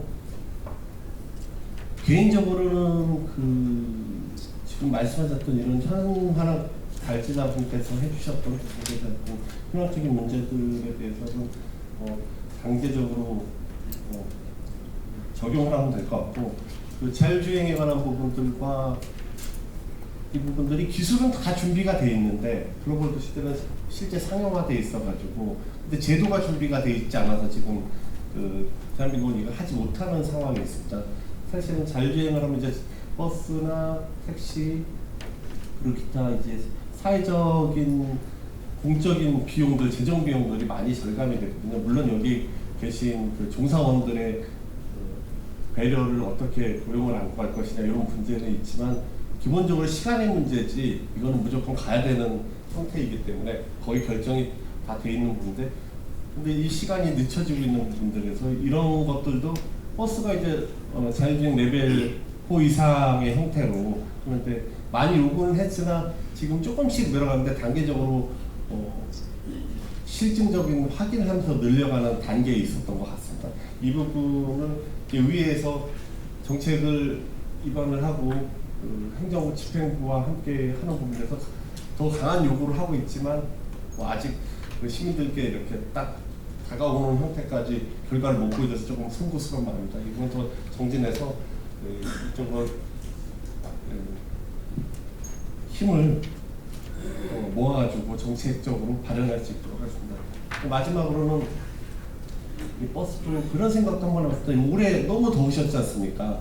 이 엄청난 더위에 아까 버스 공영 주차장이라는 부분들에 있어서 이제 버스 색도 이제 그 우주 복사를 할 수 있게끔 하얀색으로 하면은 이제 오바마가 했던 플루프처럼 이 색도 한번 바꿔야 되는 거 아닌가? 이거 너무 더운 거 아닌가? 에너지 절감이나 이런 거 필요한 하얀색으로 이거 전격적으로 바꿔줘야 되는 거 아닌가? 올해같이 막 한 거의 40도, 복사일까지 하면 거의 50도까지 가까운 이런 부분들에서 그것도 장기간에 6, 7, 8, 한 3개월 동안 이렇게 더운 부분들이 있는 거를 유지하는 게 맞는가 이런 부분들에 대한 고민들입니다. 이 전부 다 이제 버스를 타고 재정을 안정화시키고 그리고 더 빠른 버스와 쾌적한 버스를 만드는 시내버스의 시민들의 편리한 일상이 될 수 있도록 이 부분에서 위해서 더 각별히 신경 쓴다는 마음을 오늘 먹었습니다. 그래서 노력하도록 하고 이걸로 저는 발제 같은 걸 마치겠습니다. 감사합니다. 네, 말씀 감사합니다. 서울시 의회에서 교통위원장으로 일을 하고 계시니까 지속적으로 관심 좀 가져주시기 바라겠습니다. 우리 김재관 버스정책팀장님의 발언 부탁드리겠습니다.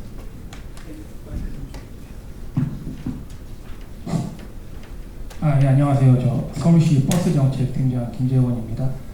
사실 오늘 이 자리에 저희 그 과장님께서 원래 오시기로 되어 계셨었는데 좀 급하게 일신상에 일이 생기셔갖고 좀 불참을 하시게 된 점에 대해서 좀 먼저 좀 사과 말씀드리고요. 오늘 이제 그 차동득 회장님의 기조 강연, 그다음에 임상진 원장님 주제 발표, 그다음에 많은 지명 토론자분들의 고견을 들으면서 사실 서울시에 대한 따가운 질책이 많이 좀 느껴지는 부분도 있고, 그리고 이제 좀 많이 어떻게 보면은 20년 전에 그 중공경제라는 성공에 너무 안주해서 그 성공에 덫에 빠진 게 아닌가라는 좀 반성도 많이 하게 됐습니다. 다만 좀 그와 관련해서 이제 아까 특히 강갑생 기자님께서 말씀해 주신 것처럼 서울시의 정책적인 의지가 많이 필요하다라는 말씀에 대해서 많이 반성을 하면서도 사실 그 부분에 대해서 조금 변명 아닌 변명을 좀 해야 될 필요도 있다고 생각을 하는 게 뭐냐면, 제가 버스 정책 팀장을 하기 전에 이제 그 철도 계획 팀장을 했는데, 이제 그 도시철도망 구축 계획을 수립하면서 그때도 저도 같은 고민을 했어요. 결국 교통수단 간의 이 목적과 기능이 다르다.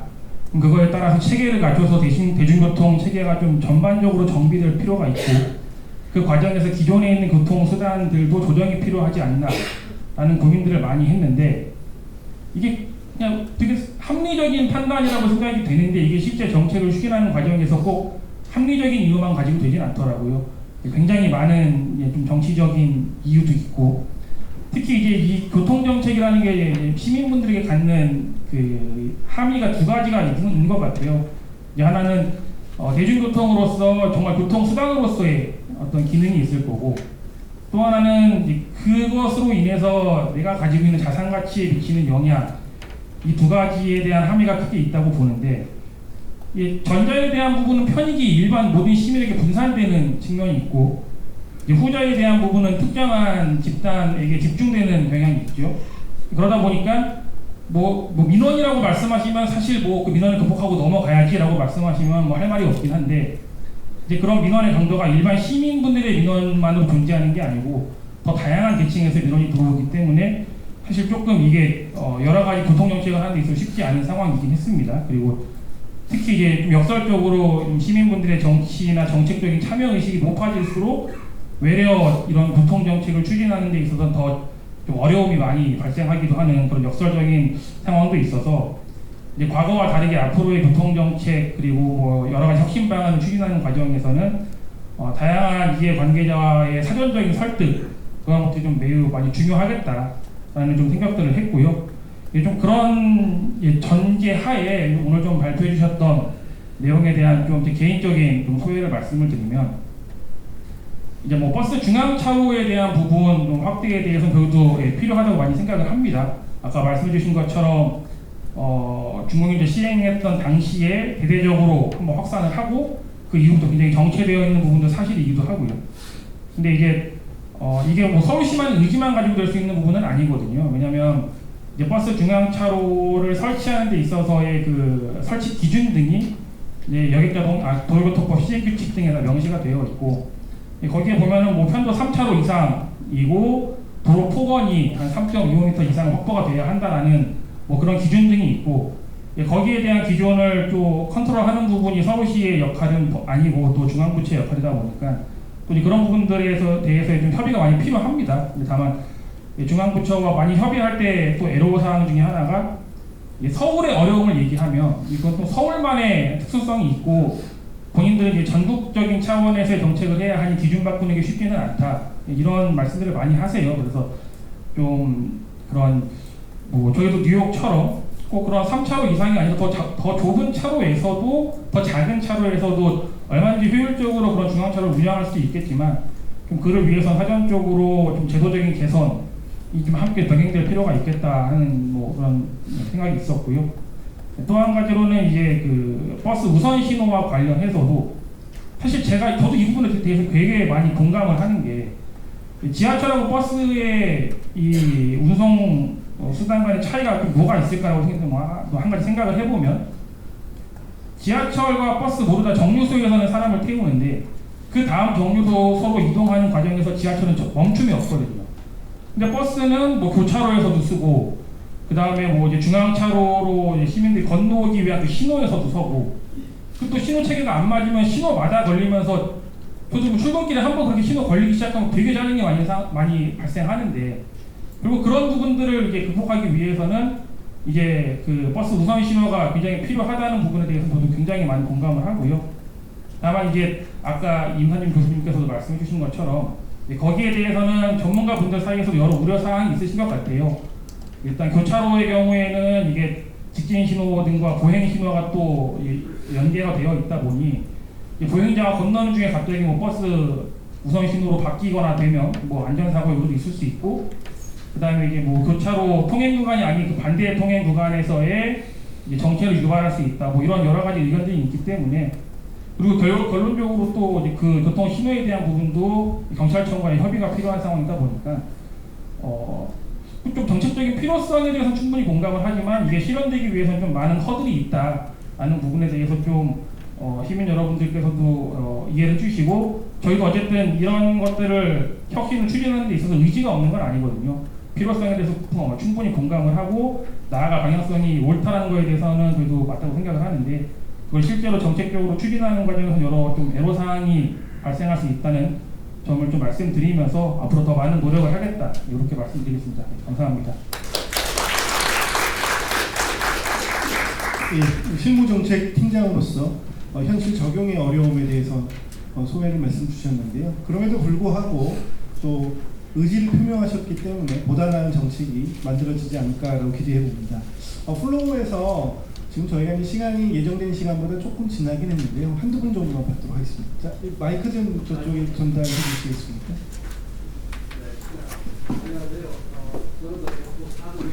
네, 저 마이크 받으시고요. 본인 소개 간단하게 하시고 말씀 주시기 바랍니다. 간단하게 말씀드리겠습니다. 개포 4동에 2,300가구가 되는 레미안 포레스트에 제가 입주자 대표를 맡고 있습니다. 그 광역버스가 보니까 이게 고속도로 중심으로 다녀서 예를 들면 양재역을 중심으로 해서 고속도로로 빠져버려요. 근데 그 가는 방식은 이 구룡터널이나 내곡터널을 해서 얼마든지 갈 수 있는데 전부 고속도로로 가기 때문에 광역버스 이것도 좀 분산을 시켜서 해주시면 좋을 것 같습니다. 이번 노선 개편에 여러 가지 좀 많이 기대해 보겠습니다. 감사합니다. 죄송합니다. 감사합니다.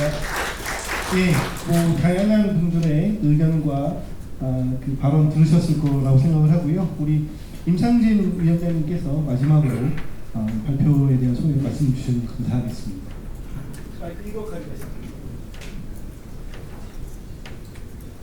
네, 귀한 토론 해주신 거 잘 들었습니다. 뭐 제가 오늘 말씀드린 것 중에서 이제 예를 들면 특히 저는 혁신은 의지의 문제가 강하다고 생각을 합니다. 아까 전문가들의 입장과 저도 좀 다르다라고 생각을 했는데, 근데 특히 이제 우리가 의지를 말할 때 신호등을 생각해 보면 녹색 신호와 빨간색 신호등이 동시에 들어올 수는 없잖아요. 즉 자가용 승용차도 유의하고 대중교통도 유의할 수는 없거든요. 그래서 지난 샌프란시스코에서는 73년에 그냥 단순하게 선언했어요. Transit first. 그러니까 특히 땅 위에서도 버스와 이제 트램과 그 경전철, 땅 위에서도 대중교통이 먼저다. 그걸 선언하고 다른 모든 것을 헤쳐나갔거든요. 그래서 특히 여러 반발들이 있는데 미국에서 여러 그 공청회나 주민 참여를 위한 수많은 토론이 있습니다. 지금 뉴욕에서도 여러 각 지역별로 리디자인 작업이 활발하게 이루어지고 있는데 어마어마한 토론과 논의가 있습니다. 의회와 카운티와 곳곳에서 수많은 토론인데 그 얘기는 뭐냐면 결국에는 그 정책 의지, 대중교통 우선이라고 하는 그 정책이 어떻게 실제 상황에 적용될 수 있는가인데, SBS 아까 그 20개 노선 평균 만족도가 95%가 넘어요. 그러니까 우여곡절 끝에 수많은 반대 의견을 논의한 끝에, 그런 면에서 저는 우리 대중교통 우선 정책을 먼저 확고하게 선언하고 그리고 그에 따라서 승용차 이용자들의 약간의 불편 그리고 여러 노선에서 그 기술적인 문제들은 그 우선의 원칙에서 그 하위 원칙으로 적절하게 해소해 나가야 될 문제지 그 소소한 문제들에 의해서 대원칙이 흔들릴 수는 없거든요. 이거는 도시가 아까 그 최동백 원장님 말씀하신 뭐 세 가지 30 그 차원에서도 마찬가지고요. 그래서 저는 특히 이 시민적 권리의 입장에서 교통 형평성의 입장에서는 이 TSP 그러니까 버스 우선 신호도 중요하지만 ART 굉장히 소중하다라고 생각을 합니다. 왜냐하면 그게 소외된 지역에서는 답이 없어요. 그러니까 경기도민이 아닌데 왜 1시간 반 출근 시간이 1시간 이상 걸려야 되는 데에 대해서 납득을 못하는 거예요. 왜냐하면 그분들이 바로 9시 반만 지나면 다시 빠른 상태로 돌아가는 그런 상황에서 그거를 그냥 감내하라라고 요청하는 건 잘못됐다라고 보고요. 꼭 그 지역에 중앙차로를 다 놔라? 천만의 말씀이에요. 그냥 출근 시간에 편도에 저는 예를 들면 한 2시간 정도만이라도 숨통을 틔워주는 일이다라고 생각을 합니다. 그래서 저는 가장 중요한 것이 그 이용자들의 관점, 그러니까 유저들의 관점에 가서 버스 이용객들이 지금 어떤 상황에 있고 그분들이 왜 자가용으로 되돌아가고 혹은 자가용 승용차가 왜 더 이용자가 10년 전에 비해서 왜 늘어나고 특히 특정 지역에서는 왜 그 현관 전환이 녹색 교통으로 왜 전환이 일어나지 않는가 바로 그런 인프라가 이 시민의식의 변화를 뒷받침하지 못하고 있기 때문이다.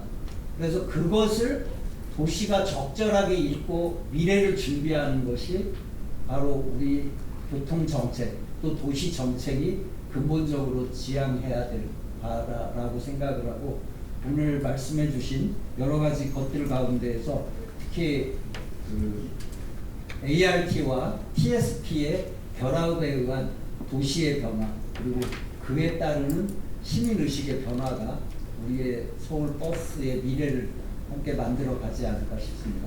감사합니다.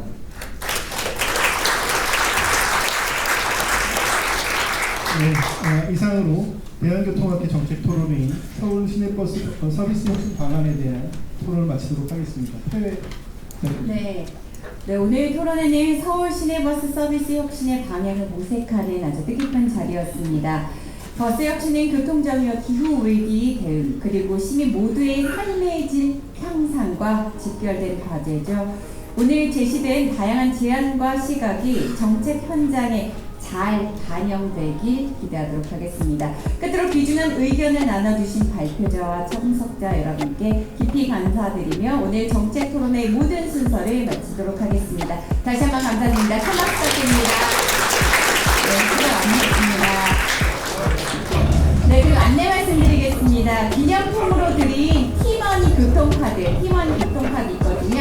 거기에 10,000원이 충전되어 있습니다. 편하게 대중교통 이용하시려고 준비한 선물이니까요. 많이 사용해 주시기 바랍니다.